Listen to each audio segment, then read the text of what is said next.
പരിശുദ്ധ പരമദിവ്യകാരുണ്യത്തിന്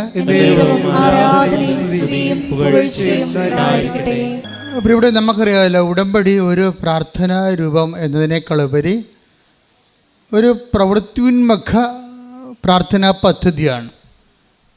എന്താണ് ഉടമ്പടി? ഒരു പ്രവൃത്തിയുന്മുഖ പ്രാർത്ഥനാ പദ്ധതി. അപ്പോൾ ഇതൊരു പ്രാർത്ഥനാ പദ്ധതിയാണ്, അല്ലെങ്കിൽ ഒരു പ്രവൃത്തിയുന്മുഖ പ്രാർത്ഥനയാണ്. ഇത് ക്രാക്കാകണത് നമ്മൾ അത് ഉടമ്പടി എക്സിക്യൂട്ട് ചെയ്യുമ്പോഴാണ്, പ്രവർത്തിക്കുമ്പോഴാണ്. ബൈബിൾ പറയണത് 3 തരത്തിൽ നമുക്ക് ഉടമ്പടിയെ സമീപിക്കാമെന്ന് പറയണം. 3 തരത്തിൽ പ്രവർത്തിക്കാം. നമുക്കറിയാമല്ലോ, എൻ്റെ ബേസിക് ടേം എന്താണ്? ഉടമ്പടിയെ അവൻ പറയണത് പോലെ ചെയ്യുക. അതാണ് മാതാവിൻ്റെ മധ്യസ്ഥത്തിൽ ഈശോ പറയണത് പോലെ ചെയ്യുകയാണ് ഉടമ്പടി. ഇനി ഈശോ പറയണ പോലെ ഈ യോഹന്നാൻ 2:5 അത് വചനം ഒന്നിന് വായിച്ചേ. അവൻ്റെ അമ്മ പരിചാരകരോട് പറഞ്ഞു, അവൻ നിങ്ങളോട് പറയുന്നത് ചെയ്യുവിൻ. അപ്പം അവൻ നിങ്ങളോട് പറയുന്നത് ചെയ്യുവിൻ. ഇതിൻ്റെ ആദ്യ വെളിപാടെന്ന് പറഞ്ഞത്, ഇതിൻ്റെ കന്യ വെളിപാടായിട്ട് നമുക്ക് ആദ്യം അമ്മ പറഞ്ഞത് അവർക്ക് വീഞ്ഞില്ല എന്നുള്ള സാഹചര്യം, കുടുംബത്തിൻ്റെ ഒരു ഇല്ലായ്മയുടെ സാഹചര്യമാണ്. ഉടമ്പടി കുടുംബത്തിൻ്റെ ഇല്ലായ്മ പരിഹരിക്കുന്ന, എന്ത് തരത്തിലുള്ള ഇല്ലായ്മയായാലും അത് പരിഹരിക്കുന്ന ഒരു പദ്ധതിയാണ്. കുടുംബത്തിൻ്റെ ഇല്ലായ്മ പരിഹരിക്കുന്ന പദ്ധതിയാണ് ഉടമ്പടി. അപ്പോൾ ആ കുടുംബത്തിൽ ചെന്നപ്പോൾ അവിടുത്തെ പ്രശ്നം, അവരൊരു അപമാനകരമായ പ്രശ്നം അനുഭവിക്കാൻ പോയിരുന്നു. നാട്ടുകാരവരെ ക്ഷണിച്ച് വരുത്തിയവരെ അപമാനിച്ച് വരേണ്ട ഒരു അവസ്ഥ വന്ന് വീഞ്ഞ് തീർന്നു പോയി. അപ്പം അങ്ങനെ ഒരു മാനസിക പ്രയാസമുണ്ട്. അത് ശാരീരിക പ്രയാസവും രോഗവും കാര്യങ്ങളൊന്നും അല്ല, ഒരു മാനസിക പ്രശ്നമാണ് കുടുംബത്തിലെ മാതാവ് ആദ്യം അഡ്രസ്സ് ചെയ്യണത്. അപ്പോൾ നിങ്ങൾ മാനസിക പ്രശ്നം എന്ന് പറയുമ്പോൾ ഭ്രാന്തല്ലേ മനസ്സിനുണ്ടാകുന്ന പ്രശ്നം. ഇപ്പോൾ ഒരു പരാജയം വന്നാൽ നമുക്ക് വിഷമം ഉണ്ടാകത്തില്ലേ? പരീക്ഷയ്ക്ക് തോറ്റാൽ നമുക്കൊരു പ്രശ്നം ഉണ്ടാകും. പരീക്ഷയ്ക്ക് തോറ്റാൽ എന്ത് പ്രയാസമാണ് നമുക്കുണ്ടാകണത്? പരീക്ഷയ്ക്ക് തോറ്റെന്നുള്ള പ്രയാസം അത് നമ്മുടെ സ്വകാര്യമാണ്, അത് നമുക്ക് തന്നെ സഹിച്ച് തീർക്കാം. ഇതില്ല, ആൾക്കാർ നമ്മളോട് ചോദിക്കത്തില്ലേ, ജയിച്ചില്ല എന്ന് ചോദിക്കത്തില്ലേ? അപ്പം സമൂഹം അടിച്ചേൽപ്പിക്കണ ഒരു മാനസിക ആഘാതമുണ്ട്. നാട്ടുകാരെന്ത് പറയുമെന്ന് പറയണില്ല, നാട്ടുകാരെന്ത് പറയും. അപ്പം നമ്മളവർക്കോ നാട്ടുകാരെ വാക്കൊക്കെ പുറത്താൻ പറ്റുക? അതൊക്കെ തിരക്കിയിട്ട് വല്ല കാര്യം ഉണ്ടെന്ന് വെച്ച് കഴിഞ്ഞാൽ കാര്യം ഉണ്ടെന്നാണ് പറയണത്, മാതാവ് പറയണത്. നാട്ടുകാർ നിങ്ങളെക്കുറിച്ച് എന്തെങ്കിലും പറഞ്ഞാൽ, നിങ്ങളുടെ ഈ ആൾക്കാരെന്താ നാട് വിട്ടു പോയെന്ന് പറയണത്, ആ നാട്ടിൽ ജീവിക്കാൻ പറ്റാത്ത സാഹചര്യം വരുമ്പോൾ അവരുടെ അഡ്രസ്സ് പോകും. മനുഷ്യന് ഏറ്റവും പ്രധാനപ്പെട്ടതാണ് അവരുടെ അഡ്രസ്സെന്ന് പറയണത്. നമ്മുടെ നാട്ടിൽ ജീവിക്കാൻ പറ്റാത്ത നമ്മുടെ ഫെയിം പോയാൽ നമ്മളെക്കുറിച്ച് വിലയില്ലേ, വിലയും നിലയും എന്നൊക്കെ പറയത്തില്ലേ? ആൾക്കാർ ഇതിനു വേണ്ടിയല്ലേ ജീവിക്കണത്, ഇവരെ വിലയും നിലയൊക്കെ. അപ്പോൾ എന്തിനാണ് വിലയും നിലയും ഒക്കെ ആൾക്കാർ ഉണ്ടാക്കണത്? അത് ആണ് നമ്മുടെ ഒരു ഭൗതിക സാഹചര്യമാണത്. നമ്മൾ മനുഷ്യരായ മാത്രം പോരാ, നമുക്കൊരു വിലയുണ്ടാകണം, പിന്നെന്താണ്, ഒരു നിലയുണ്ടാകണം. അപ്പോൾ ഇവിടെ വിലയും നിലയും പോകാൻ പോണ അവസ്ഥയാണ്. നാട്ടുകാരവരെ ഈ കനായിലെ കുടുംബത്തിൽ വീഞ്ഞു തീർന്നു പോകുമ്പോൾ അവിടെ വില പോകുന്നു, അവിടെ നില പോകുന്നു. പക്ഷേ നിൻ്റെ വിലയും നിലയും പോയാൽ അത് മനസ്സിലാക്കുന്നത് ആരായിരിക്കും? അമ്മയായിരിക്കും. അതാണ് ഉടമ്പടി. ഉടമ്പടി നിൻ്റെ നഷ്ടപ്പെട്ടു പോയ വിലയും നിലയും പരിശുദ്ധ അമ്മയിലൂടെ ദൈവം നിനക്ക് തിരിച്ചു തരാൻ പോകുന്നു. കൈയടിച്ച് ശ്രദ്ധിക്കട്ടെ.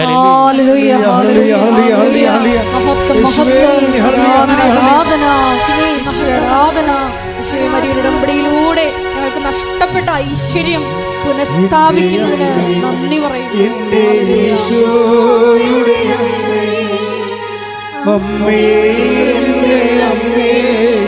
എനിക്കീശോ തന്നൊരമ്മേ, ഒരുമിച്ച് പാടുക. അമ്മേ എൻ്റെ അമ്മേ, എൻ്റെ ഈശോയുടെ അമ്മേ, അമ്മേ എൻ്റെ അമ്മേ, എനിക്കീശോ തന്നൊരമ്മേ. പരിശുദ്ധ പരമദിവ്യകാരുണ്യത്തിന് എന്തുമാത്രം മനുഷ്യരാണ് ഞങ്ങൾ നഷ്ടപ്പെട്ടു പോയ വിലയും ഞങ്ങൾ നഷ്ടപ്പെട്ടു പോയ നിലയും ഞങ്ങൾക്ക് അമ്മ തിരിച്ചു തന്നുവെന്ന് നമ്മുടെ സാക്ഷ്യപീഠത്തെ വന്ന് പറയണത്. എല്ലാ ദിവസവും പറയുകയില്ലേ ആൾക്കാരെ? എല്ലാ ദിവസവും ഇങ്ങനെ മാറി മാറി ആൾക്കാർ വന്ന് പറയുക, ഞങ്ങൾ നഷ്ടപ്പെട്ടു പോയ വില, ഞങ്ങൾ നഷ്ടപ്പെട്ടു പോയ നില അമ്മ ഞങ്ങൾക്ക് തിരിച്ചു തന്നു വന്നു. അപ്പം നമുക്കും പ്രത്യാശിക്കാം, നാളെയോ മറ്റന്നാളോ നിങ്ങളും നിങ്ങളുടെ വില നിലയും തിരിച്ചെടുത്തുകൊണ്ട് ദൈവം തിരിച്ചു തന്നുകൊണ്ട് നിങ്ങൾക്ക് ദൈവത്തെ സ്തുതിക്കാൻ പറ്റണം. അത് ഓർത്തുകൊണ്ട് സ്തുതിക്കട്ടെ. ഹല്ലേലൂയ, ഹല്ലേലൂയ, ഹല്ലേലൂയ, ഹല്ലേലൂയ.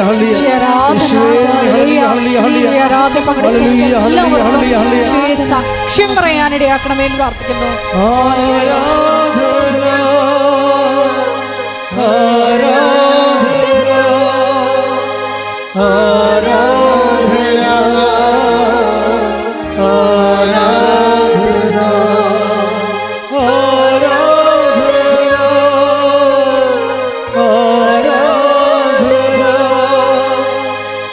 ആരാധന ആരാധന ഇപ്പോൾ നഷ്ടപ്പെട്ടതോ നഷ്ടപ്പെടാൻ പോകുന്നതോ, അപ്പോൾ നഷ്ടപ്പെടാൻ പോകും നമ്മുടെ ഭാവി നമുക്ക് ഒരു എന്തെങ്കിലും തരത്തിലുള്ള ഒരു ആഘാതം വരാൻ പോകുന്നുണ്ടെങ്കിൽ ദൈവത്തിന് എപ്പോഴും നമ്മുടെ ഭാവിയെ ഇങ്ങനെ സുരക്ഷിതമാക്കണ കാണാം. നിൻ്റെ ഭാവി വർത്തമാനം മാത്രമല്ല, നിൻ്റെ ഭാവിയെ ദൈവം സുരക്ഷിതമാക്കും. ആ വീട്ടിലൊരു ദുരന്തം, അല്ലെങ്കിൽ അമ്മ തന്നെ ഇവിടെ പ്രത്യക്ഷപ്പെട്ടപ്പോൾ എന്താ പറഞ്ഞത്? ദുരന്തം ഉണ്ടാകാൻ പോകുന്നു എന്നാണ്. ഇപ്പം ഭാവിയിൽ സംഭവിക്കാൻ പോണ കാര്യങ്ങളാണ്.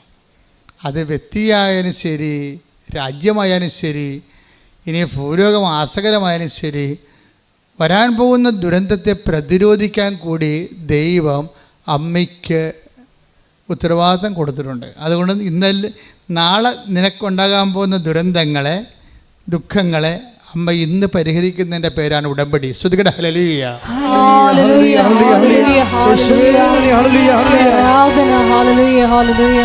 ഉടമ്പടി പ്രാർത്ഥനയിൽ അമ്മ ഉടനടി പരിഹാരമേകും.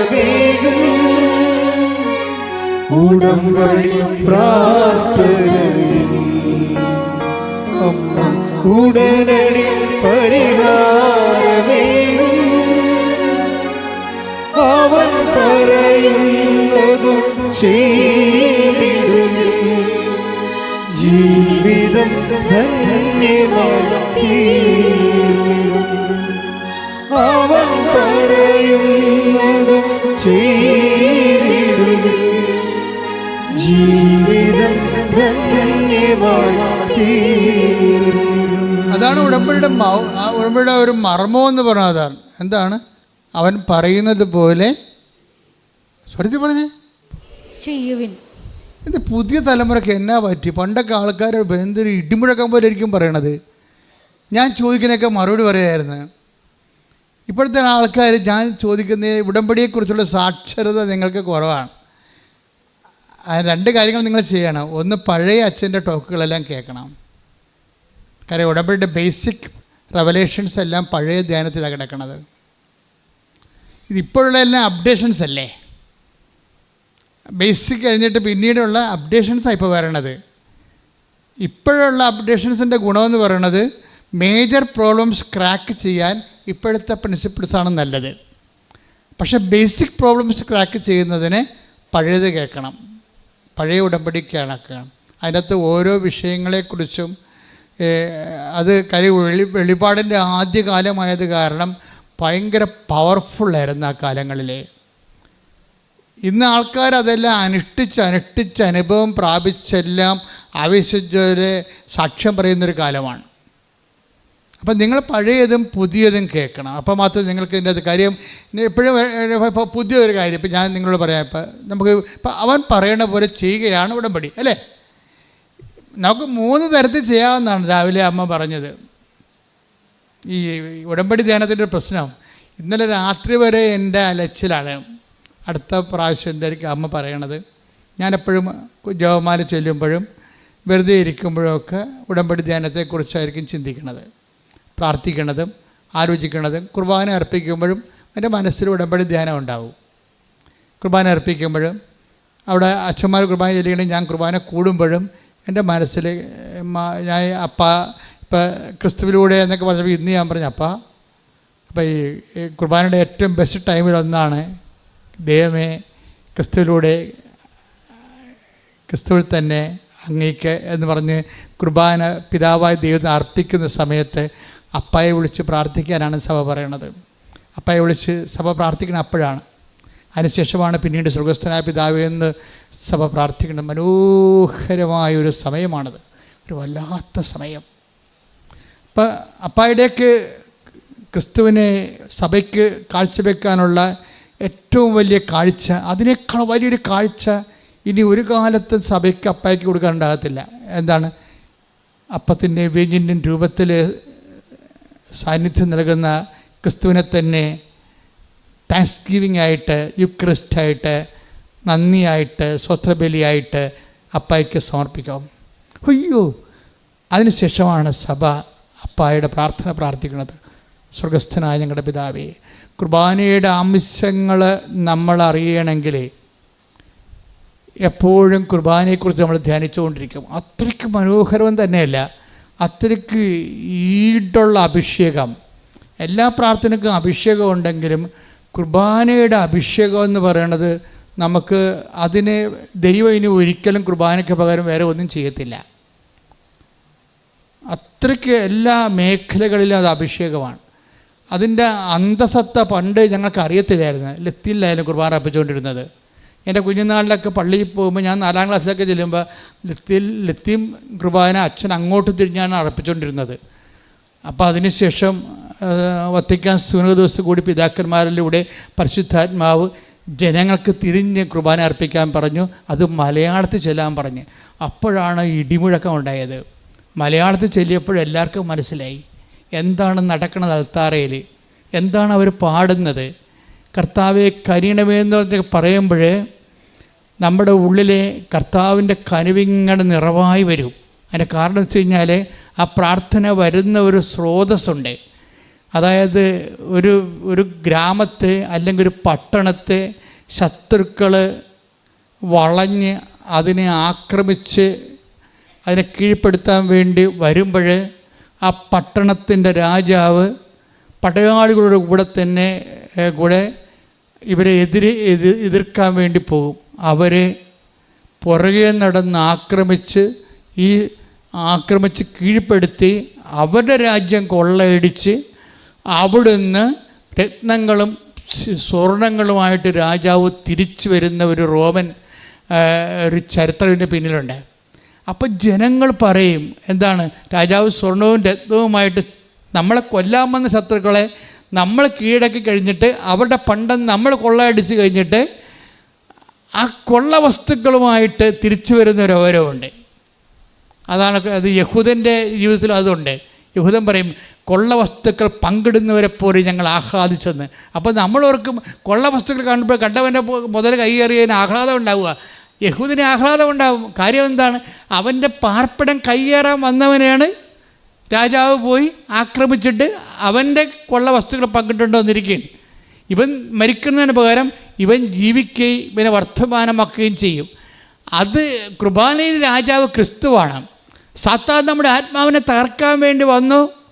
അതിന് ക്രിസ്തു അവനോട് പടപൊരുതി അവൻ്റെ രക്തത്താൽ നമ്മളെ വീണ്ടെടുത്ത് ക്രിസ്തു നമുക്ക് പകരം വില കൊടുത്തുകൊണ്ട് ക്രിസ്തുവിൻ്റെ ആ വില കൊടുപ്പിലും ആ ത്യാഗോജ്വലമായ ബലിയർപ്പണത്തിലും അപ്പം പ്രസാദിച്ചുകൊണ്ട് അപ്പം ക്രിസ്തുവിനെ പ്രസാദിച്ചുകൊണ്ട് കൃപ നൽകുമ്പോൾ ആ കൃപയുമായി രാജാവ് എഴുന്നള്ളി വരികയാണ് കുർബാനയിലേക്ക്. അപ്പോൾ പറയും കർത്താവെ കനിയണമേ എന്ന് പറയും, ക്രിസ്തുവെ കനിയണമേ എന്ന് പറയും. എന്താ കാര്യം? നീ ഞങ്ങളുടെ ശത്രുക്കളെ തകർത്തെടുത്ത് നേടിയിട്ടുള്ള കൃപയുടെ രത്നങ്ങളെ ഞങ്ങളുടെ കയ്യിൽ വിട്ടുതരണേ. പണ്ട് രാജാക്കന്മാർ ചെയ്തുകൊണ്ടിരുന്നതാണ്. അവർ തിരിച്ചു കൊള്ളയടിച്ച വസ്തുക്കളുമായിട്ട് തിരിച്ചു വരുമ്പോൾ ജനങ്ങളിങ്ങനെ തുണികൾ വിരിച്ചുകൊണ്ട് ആ രാജാവിനെ എതിരേറ്റുകൊണ്ട് കർത്താവ് കരിയണമെന്ന് പറയുമ്പോൾ രാജാവ് രത്നങ്ങൾ വാരി ഇങ്ങനെ ജനങ്ങളിലേക്ക് എറിഞ്ഞിട്ട് കൊടുക്കും.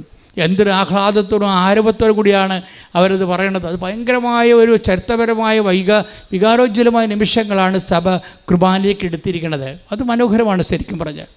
അങ്ങനെ കുർബാനയുടെ ഓരോ ഭാഗങ്ങളും നമ്മൾ ചിന്തിച്ചാലോചിച്ച് പ്രാർത്ഥിച്ചാൽ ത്രില്ലടിക്കും നമുക്ക്. അപ്പോൾ കുർബാന ശ്രുതികട മക്കളെ, ശ്രുതികട ഹല്ലേലൂയ.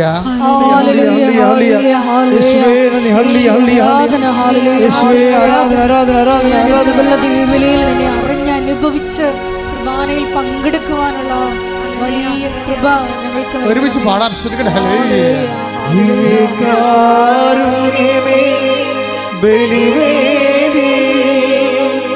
ഞങ്ങൾക്കായി ശ്രുതി പാടുക എല്ലാവരും.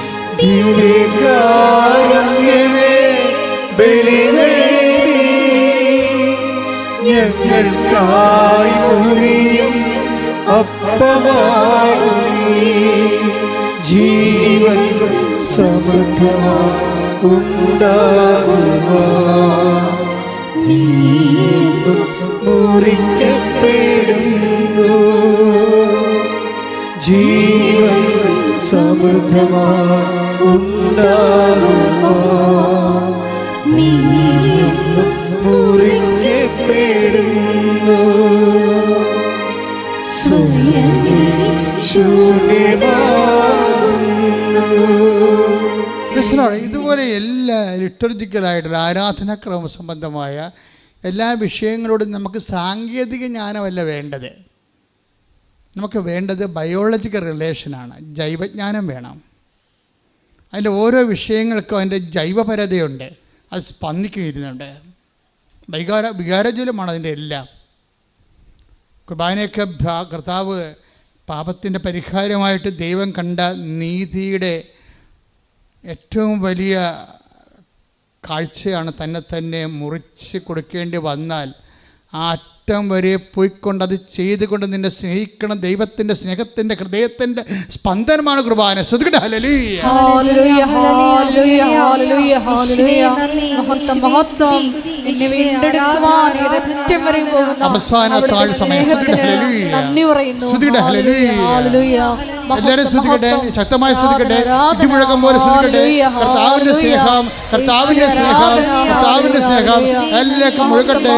ശ്രുതിക്കട്ടെ ഹല്ലേലൂയ. ആരാധന. ഹല്ലേലൂയ ഹല്ലേലൂയ ഹല്ലേലൂയ. അവസാന താഴബലിയിൽ നാഥന്റെ ഹൃദയം നുറുങ്ങി. ഒരുമിച്ച് പാടുക. അവസാന താഴബലിയിൽ നാഥന്റെ ഹൃദയം മുറിച്ചു. തിരിയാതെ പേരിൽ വസിക്കാനീശോ സ്നേഹത്തിൻ കൂദാശയേകി. പിരിയാതെ പേരിൽ വസിക്കാനീശോ സ്നേഹത്തിൻ കൂദാശയായി. അവസാന അത്താഴബലിയിൽ നാഥന്റെ ഹൃദയം ജ്വലിച്ചു. പ്രിയാതെ പേരിൽ വസിക്കാനീശോ സ്നേഹത്തിൻ കൂദാശയായി. എന്തോ ഒരു ഹൃദയമാണെന്ന് നോക്കേ. പിരിയാതെ പ്രിയരിൽ വസിക്കാൻ ഈശോ സ്നേഹത്തിൻ കൂദാശയായി. കൂദാശ തന്നെ രൂപപ്പെട്ടതിൻ്റെ ഉദ്ദേശം നമ്മളെ വിട്ടുപിരിഞ്ഞു പോകാതിരിക്കാനുള്ള ദൈവത്തിൻ്റെ അഗമ്യമായ സ്നേഹത്തിൻ്റെ ആഗ്രഹമാണ്. അതുകൊണ്ട് തന്നെ കുർബാന കൂടണമെന്ന് പറയുമ്പോൾ കർത്താവിൻ്റെ സ്നേഹത്തിൽ നമ്മൾ ഐക്യപ്പെടുകയാണ് ചെയ്യണത്. ശ്രുതികട ഹല്ലേലൂയ. ഹല്ലേലൂയ ഹല്ലേലൂയ ഹല്ലേലൂയ. മഹത്വം മഹത്വം. ആരാധന ആരാധന. ഹല്ലേലൂയ ഹല്ലേലൂയ. മഹത്വം മഹത്വം. ആരാധന ആരാധന. ഹല്ലേലൂയ.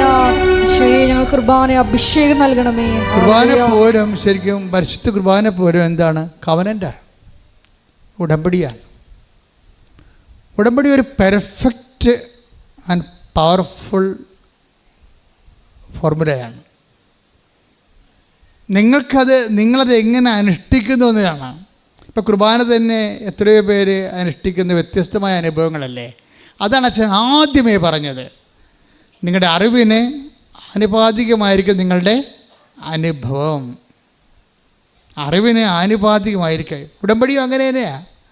ഉടമ്പടിയിൽ നിങ്ങൾക്ക് എന്ത് അറിവുണ്ട് അതനുസരിച്ച് അത് കണക്കാകത്തുള്ളൂ. ഉടമ്പടിയെക്കുറിച്ച് നിങ്ങൾക്ക് അറിവില്ല, നിങ്ങൾ ഉടമ്പടി ധ്യാനം കൂടുന്നില്ല. 2 കൊല്ലമായിട്ട് ഉടമ്പടി ധ്യാനം കൂടാത്ത ആൾക്കാരൊക്കെ അച്ഛനെ കാണാൻ വേണ്ടി ചീട്ടും കൊണ്ടുവരും. ഇന്നലെ ഒരു ചേട്ടൻ വന്നിരുന്നു. അപ്പോൾ ഞാൻ ചോദിച്ചു, ഇത് തൻ്റെ ഉടമ്പടി അല്ലല്ലോ എന്ന് പറഞ്ഞു. അല്ല, ഭാര്യയുടേതാണ്. പിന്നെ ആ സംഭവം അയാളുടെ മുഖത്തിൽ നോക്കുമ്പോൾ അറിയാം അയാൾക്ക് ഉടമ്പടിയായിട്ട് ബന്ധമില്ലെന്ന്. ഒന്നും ചെയ്തില്ല. കാര്യം എന്താ, അവിടെ കുടുംബമല്ലേ ഉടമ്പടി, ഭാര്യയല്ലേ ഉടമ്പടി എടുത്തിരിക്കണത്. അപ്പോൾ ഭർത്താവിന് അവകാശമുണ്ട്. പക്ഷെ അങ്ങനെ ഒരു അവകാശം പോരാ, അതൊരു സാങ്കേതികമായ അവകാശമാണ്. നിങ്ങൾക്കൊരു ബയോളജിക്കൽ റിലേഷൻ വേണം ഉടമ്പടിയുമായിട്ട്. ഇപ്പം ത്രേസിക്കുട്ടിയെന്ന് പറഞ്ഞൊരു മോള് സാക്ഷ്യം പറഞ്ഞ്, അവിടെ വീട്ടിൽ എല്ലാവരും ഉടമ്പടി എടുത്തിട്ടുണ്ട്.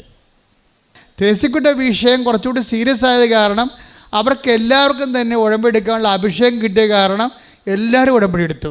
ഭർത്താവിന് ഉടമ്പടി എടുത്തില്ലെങ്കിൽ വൈഫ് ചോദിക്കണം, എടോ താൻ എന്താണ് കർത്താവിനോട് പറഞ്ഞത്, അമ്മയോട് മധ്യസ്ഥ നിർത്തിക്കൊണ്ട് താൻ എന്തൊക്കെയാണ് ഏറ്റത് എന്ന് ചോദിക്കണം.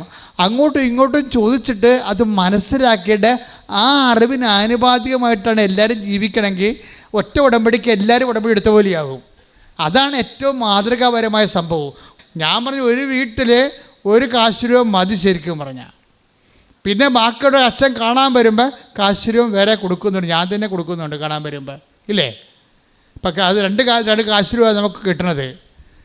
നിങ്ങൾ അതായത് ഇവിടെ വെഞ്ചരിച്ച് വെച്ചിരിക്കണ, ഇവിടെ അകത്ത് നമ്മുടെ സ്റ്റോളിൽ കിടക്കണ എല്ലാം വെഞ്ചരിച്ച് വെച്ചതാണ്. ഉടമ്പടിയിൽ അച്ഛൻ ആൾക്കാരെ വരുമ്പോൾ ഞാൻ ആ പെർട്ടിക്കുലർ സബ്ജക്റ്റ് ഫോക്കസ് ചെയ്തുകൊണ്ട് സ്പെഷ്യലായിട്ട് അത് ബ്ലെസ് ചെയ്യും. ഉടമ്പടി കാശുരൂപം എന്ന് പറയണത് സർവസ്പർശിയായിട്ട് ദൈവത്തിൻ്റെ പ്രമാണമായിട്ട് നീ ഉടമ്പടി എടുത്ത ബന്ധമാണത്. അത് ആക്ടിവേറ്റ് ചെയ്യണത് വിശ്വാസ പ്രമാണത്തിലാണ് ആക്ടിവേറ്റ് ചെയ്യണത്. അത് ഏത് കാലത്തും അത് വർക്കൗട്ട് ചെയ്യും.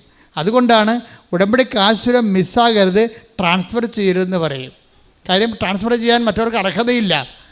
നിൻ്റെ മകളാണ്, അവർ യാത്രയാണ്, ഉടമ്പടി കാശിന് നീ കൊടുക്കരുത്. കാരണം അവൾക്കത് ഉടമ്പടി എടുത്തിട്ടില്ലെങ്കിൽ അത് പിടിക്കാനുള്ള അർഹത അവൾക്കില്ല. അതതിൻ്റെ സംഭവം. പിന്നെ ഉടമ്പടി കാശിന് നിങ്ങൾക്ക് നഷ്ടപ്പെട്ടു പോയാൽ, ഇൻ കേസ് ചിലർക്ക് നഷ്ടപ്പെട്ടു പോരെ, അപ്പോൾ പണ്ടത് ഞങ്ങൾ അഡ്മയർ ചെയ്യുമായിരുന്നു, ഇപ്പം അത് വിശ്വസിക്കുന്നില്ല. കാര്യം നഷ്ടപ്പെട്ടു പോയാൽ നിങ്ങൾ പറയും, ഇനി നിങ്ങൾക്ക് ഉടമ്പടി കാശുമില്ല, നിങ്ങൾക്കത് കാശുമില്ലാതെ തുടരാൻ പറ്റും, പക്ഷേ കാശുരൂപ വേണമെന്നുണ്ടെങ്കിൽ വേറെ ഉടമ്പടി എടുക്കാൻ പറയും. എന്താ കാര്യം? ആ ഉടമ്പടി കാശുരൂപമാണ് ഇതിൻ്റെ അകത്ത് മെയിനായിട്ടുള്ള മർമ്മം എന്ന് പറയണത്, ഉടമ്പടി തൈലവും. അപ്പോൾ അത് ഈ വിഷയം രണ്ടും വേറെ കിട്ടത്തില്ല. എപ്പോഴും നമ്മൾ ശ്രദ്ധിക്കണം. ഈ നേർച്ച വസ്തുക്കളൊക്കെ ഉപയോഗിക്കുമ്പോൾ ഇപ്പോൾ ഉടമ്പടി തൈലം നിനക്ക് പാസ് ചെയ്യാമൊക്കെ പറ്റും, ആൾക്കാർക്ക് കൊടുക്കാൻ. നിനക്ക് ഉടമ്പടി എടുത്തിട്ടുള്ള വ്യക്തിയാണെങ്കിൽ നിനക്ക് ആൾക്കാർക്ക് അത് അപ്ലൈ ചെയ്യാൻ പറ്റും. കാര്യം നീയല്ലേ ഉടമ്പടി എടുത്തിരിക്കണത്. കൊടുത്തുവിടുക എന്നൊക്കെ പറഞ്ഞു കഴിഞ്ഞാൽ അത് എന്തുമാത്രം വർക്കൗട്ട് ചെയ്യുന്ന അറിയത്തില്ല. കാര്യം ഇതെല്ലാം വർക്കൗട്ട് ചെയ്യണത് ഉടമ്പടി ബേസ്ഡിലാണ് വർക്ക് ചെയ്യണത്. നീ ദൈവം എടുത്തിട്ടുള്ള, നീ ചെയ്തിട്ടുള്ള ഉടമ്പടിയിൽ നിനക്കുള്ള കപ്പാസിറ്റി, കവനൻ്റ് കപ്പാസിറ്റി ഉണ്ട്. ആ കവനൻ്റ് കപ്പാസിറ്റി ഇല്ലാത്ത ആൾക്കാരെ അതെങ്ങനെ യൂസ് ചെയ്യണമെന്ന് നമുക്കറിയത്തില്ല. അപ്പം അതുകൊണ്ട് നിനക്കിപ്പോൾ രോഗികളെ കാണാം, നിനക്ക് അപ്ലൈ ചെയ്യാം. കാരണം നീ കർത്താവിൻ്റെ ഉടമ്പടിയിലുള്ള ആളാണ്. ഉടമ്പടി ഉണ്ടെന്ന് പറഞ്ഞ സ്റ്റാറ്റസാണ് ശരിക്കും പറഞ്ഞാൽ. ക്രിസ്ത്യൻ സ്റ്റാറ്റസിലെ ഏറ്റവും പോപ്പുലർ സ്റ്റാറ്റസ് എന്ന് പറയുന്നത് ഒരു സാക്രമെൻ്റ് സ്റ്റാറ്റസിനേക്കാൾ സാക്രമെൻ്റ് സ്റ്റാറ്റസ് ഒരു പ്രത്യേക ദൈവ വിളിക്ക് വേണ്ടിയുള്ളതാണ് സാക്രമെൻ്റ് സ്റ്റാറ്റസ്. ഉടമ്പടിയിലുള്ള കവനൻ്റ് സ്റ്റാറ്റസ് ഒരു പ്രത്യേക വിളിക്കല്ല, എല്ലാ വിളിയെയും സ്പർശിക്കുന്നതാണ്, എല്ലാ സാഹചര്യങ്ങളെയും സ്പർശിക്കുന്നതാണ്, എല്ലാ സിറ്റുവേഷനിലും നീ അനുഭവിക്കുന്ന സങ്കടങ്ങളെ അഡ്രസ്സ് ചെയ്യുന്നതാണ് കവനൻ്റ് സ്റ്റാറ്റസ് എന്ന് പറയുന്നത്. അതുകൊണ്ടാണ് ആ സ്റ്റാറ്റസ് പോകാതിരിക്കാൻ വേണ്ടി 2 ആഴ്ചയിൽ ഒരിക്കൽ നീ കുമ്പസാരിക്കണമെന്നൊക്കെ പറയും. കാര്യം 2 ആഴ്ച ഒഴിച്ച് നീ നിൻ്റെ കാരുണ്യ പ്രവൃത്തികളിലും അപ്പോസ്തല പ്രവൃത്തികളിലും നീ വളരെ ഫ്രഷ് ആയിരിക്കണമെന്ന് പറയും. അപ്പോസ്തല പ്രവർത്തനം കാരുണ്യ പ്രവൃത്തിയും ഉടമ്പടിയിൽ ഒരാളെ സ്റ്റാറ്റസ് കോ മെയിൻറ്റെയിൻ ചെയ്യണേ സഹായിക്കും. അവൻ്റെ ഉടമ്പടി കൃപാവരമില്ലേ, അതിൻ്റെ നിലനിൽപ്പ് സംരക്ഷിക്കുന്നതിന് സഹായിക്കുന്നതാണ് അപ്പോസ്തല പ്രവർത്തനങ്ങൾ.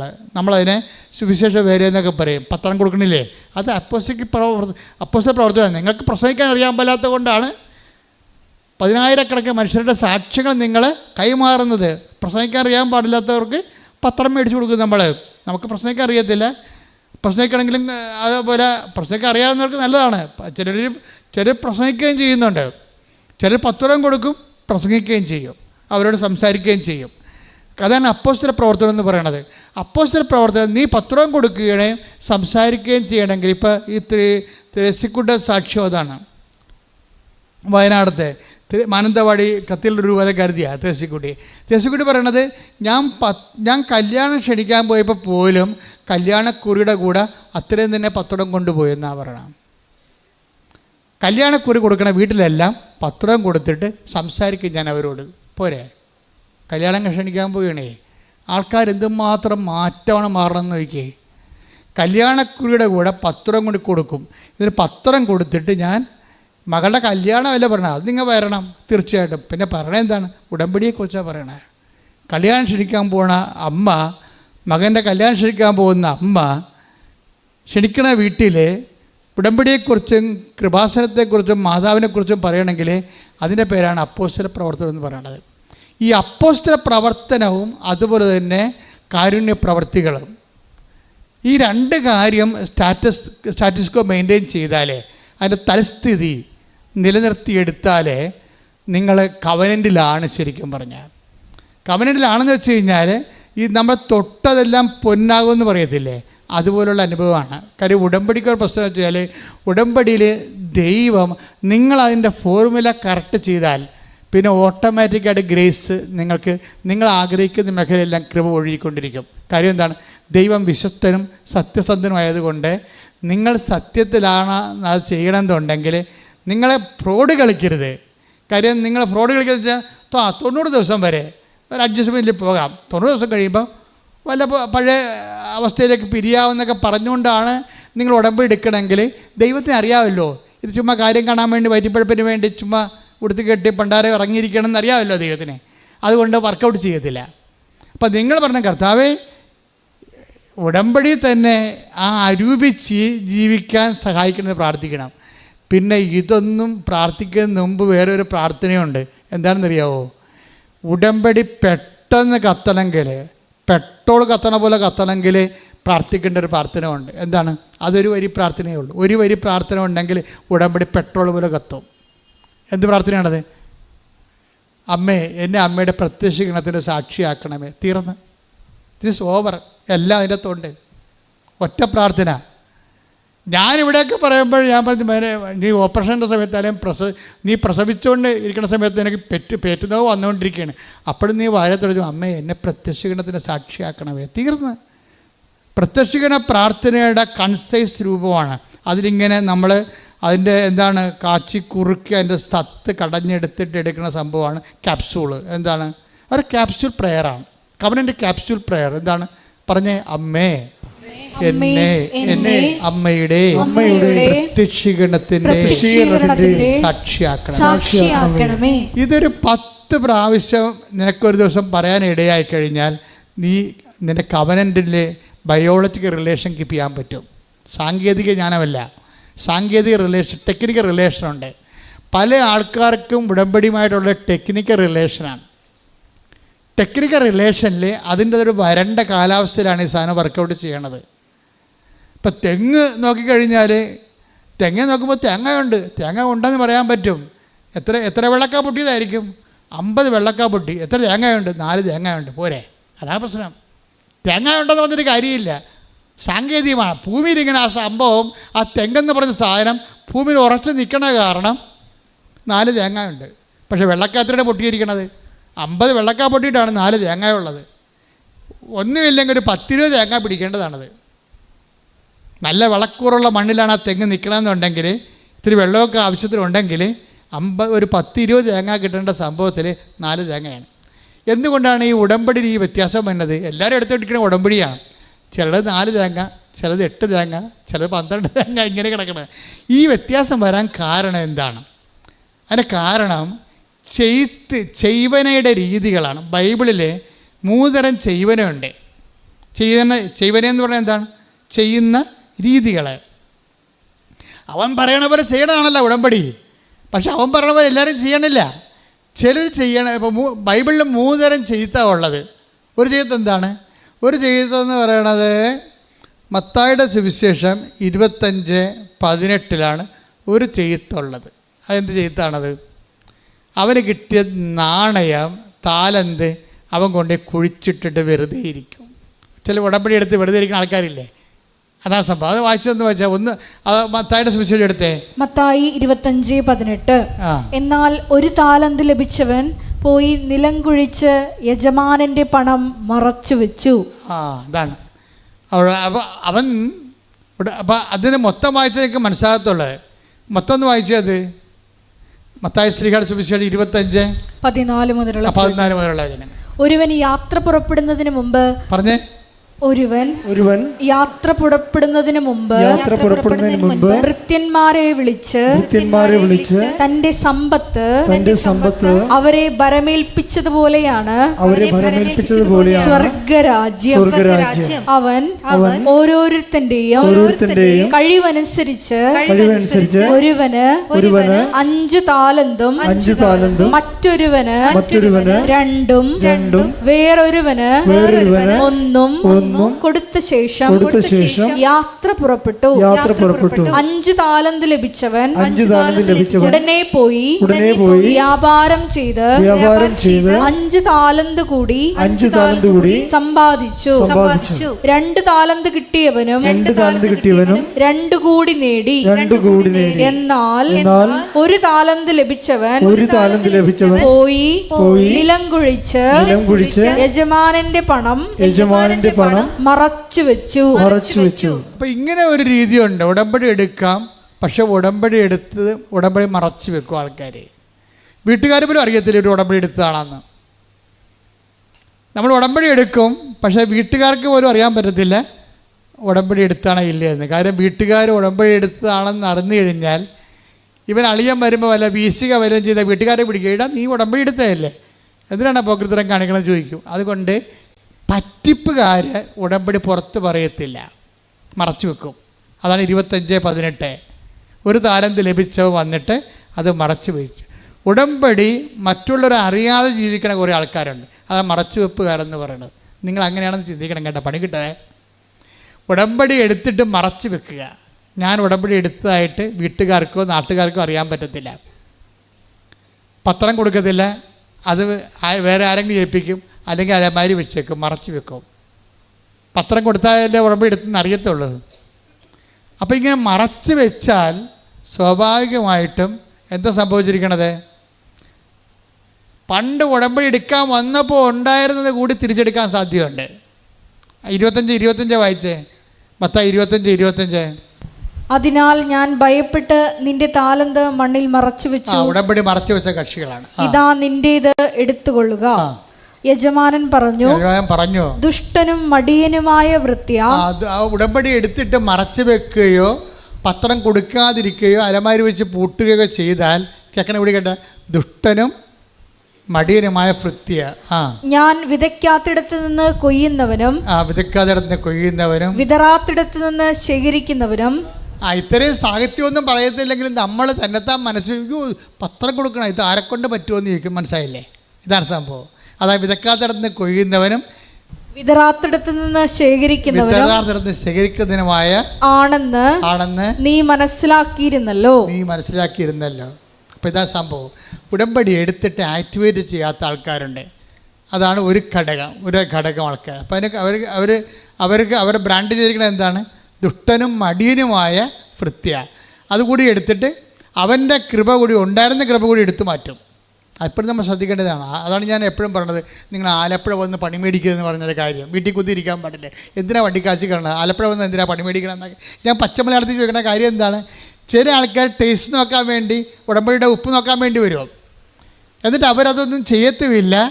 അത് വീട്ടിൽ അപ്പോൾ എന്തെങ്കിലും വിഷയം ഉണ്ടാകുമ്പോൾ ഉടമ്പടി തൈലം ആലപ്പുഴ പോയപ്പോൾ മാതാവിൻ്റെ ഒക്കെ ഇത് മേടിച്ചാലല്ല, അവിടെ എവിടെയോ കാണും, ഒന്ന് നോക്കിക്കുക. ഇവർ വെച്ച സ്ഥലം പോലും അറിയാൻ പാടില്ല. അവർ അത്രയുള്ള വെടുകന്മാർ ഈ സംഭവം എടുത്തിട്ടുണ്ട്. അപ്പം അതുകൊണ്ട് വെറുതെ ആവശ്യമില്ലാതെ ദൈവത്തിനെ പരീക്ഷിക്കരുത്. അതാ മറച്ച് വെക്കുക എന്ന് പറയുന്നത്, ഉടമ്പടി മറച്ച് വെക്കുക. അതിന് കൊടുത്തിരിക്കുന്ന മറുപടി എന്താണ്? ദുഷ്ടഭൃത്യ, ദുഷ്ടനും മടിയനുമായ ഭൃത്യ. അപ്പോൾ ദുഷ്ടനും മടിയനുമായ ആൾക്കാർ, മടിയനെന്ന് പറഞ്ഞാൽ എന്താണ്? പ്രവർത്തിക്കാൻ കഴിവില്ലാതെ പ്രവർത്തിക്കാതിരിക്കുന്നവരാണ് മടിയന്മാരെന്ന് പറയണത്. അപ്പം മടിയന്മാർക്കുള്ളതല്ല, എന്നാലും ഉടമ്പടി ആർക്കുള്ളതാണ്? ഉത്സാഹിക്കുള്ളതാണ്. ഒന്ന് കൈപൊക്കിക്കേ. കർത്താവേ, ഉടമ്പടി ആചരിക്കാൻ, ഉടമ്പടി ആഘോഷിക്കാൻ എനിക്ക് ഉത്സാഹം നൽകണമേ. എന്റെ മടി മനസ്സിൽ നിന്ന്, എന്റെ ശരീരത്തിൽ നിന്നും മടിയെ നീ മാറ്റി അകറ്റണമേ. ശ്രദ്ധിക്കട്ടെ.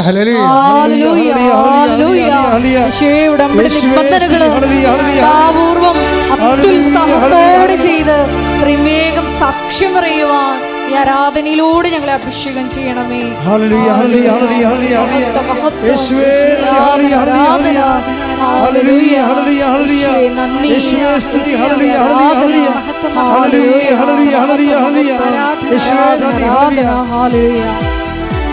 ഒരുമിച്ച് പാടുക. ഉണർത്തണമേ എന്നെ, ഉണർത്തണമേ ആത്മാവാൽ എന്നെ ഉണർത്തണമേ, ഉണർത്തണമേ എന്നെ, ഉണർത്തണമേ ആത്മാവാൽ എന്നെ ഉണർത്തണമേ. ഞാൻ ഉണർന്നാലും ദേശമുണരും, ഉണർത്തണമേ ഉണർത്തണമേ. ഞാൻ ഉണർന്നാലും ദേശമുണരും, ഉണർത്തണമേ എന്നെ ഉണർത്തണമേ, ഉണർത്തണമേ എന്നെ ഉണർത്തണമേ ആത്മാവാൽ എന്നെ ഉണർത്തണമേ, ഉണർത്തണമേ എന്നെ ഉണർത്തണമേ ആത്മാവാൽ എന്നെ ഉണർത്തണമേ. പരിശുദ്ധ പരമദിവ്യകാരണത്തിന് ആരാധനയും സ്തുതിയും പുകഴ്ചയും ഉണ്ടായിരിക്കട്ടെ. അപ്പോൾ നമ്മുടെ സബ്ജക്റ്റ് എന്താണ്? 3 തരത്തിൽ നമുക്ക് ഉടമ്പടി ആക്ടിവേറ്റ് ചെയ്യാൻ പറ്റും. ഒന്നെന്താണ്? ഒന്ന് ഉടമ്പടി എടുത്തിട്ട് മറച്ച് വെക്കുക. അതാണ് 25-18. രണ്ടാമത്തേത് എന്താണ്? 17-10. ലുക്കാൻ്റെ സുവിശേഷം 17-10. 17-10. ഇതുപോലെ തന്നെ നിങ്ങളും കൽപ്പിക്കപ്പെട്ടവയെല്ലാം ചെയ്തതിന് ശേഷം ഞങ്ങൾ പ്രയോജനമില്ലാത്ത ദാസന്മാരാണ് കടമ നിർവഹിച്ചതേയുള്ളൂ എന്ന് പറയുവിൻ. ഇത് ഒരു പ്രശ്നമാണ്. എന്നുവെച്ചാൽ ഇത് ഒരു ദാസൻ അയാൾ ചെയ്യേണ്ട കാര്യങ്ങൾ മാത്രം ചെയ്യുന്നതുണ്ട്. മറ്റേതെന്ന് മറച്ച്, ആദ്യത്തെ കക്ഷി എന്താ ചെയ്തത്? മറച്ച് വെച്ചു, ഒന്നും ചെയ്തില്ല, മടിയനായിട്ടിരുന്ന്. ഇപ്പം ഇയാളെന്താ ചെയ്തിരിക്കണം? 17-10 അയാൾ ഇവിടുന്ന് പറഞ്ഞ കാര്യങ്ങളെല്ലാം ചെയ്തു. രോഗികളെ കാണാമില്ല, ഒരു കുഴപ്പമില്ല. പത്രം കൊടുക്കാമില്ല, പത്രം കൊടുത്ത് പെരുന്നാളിന് നോട്ടീസ് കൊടുക്കാൻ പോലെ ഓരോ പത്രം കൊണ്ട് കൊടുക്കും. കൽപ്പിക്കപ്പെട്ടു, ചെയ്തു, അത്രേ ഉള്ളൂ, തീർന്നല്ലോ. ഇത് ബയോളജിക്കല്ല, ടെക്നിക്കലാണ്. ഇതൊരു ജൈവപരമായ ഉടമ്പടി അല്ല. ശരിക്കും പറഞ്ഞാൽ ഇതൊരു സ്നേഹബന്ധത്തിൻ്റെ പേരിലുള്ളതല്ല, ഉടമ്പടി എടുത്തതിൻ്റെ പേരിലുള്ള കാട്ടിക്കൂട്ടലാണ്. ഉപവസിക്കാമല്ല, ഇത് ഉച്ചയ്ക്ക് ഞാൻ ഭക്ഷണം കഴിക്കണില്ല, തീർന്ന്. ഇങ്ങനെ എന്ത് പറയുന്നു അതനുസരിച്ചിട്ട് സ്നേഹമില്ലാതെ ചെയ്യുക.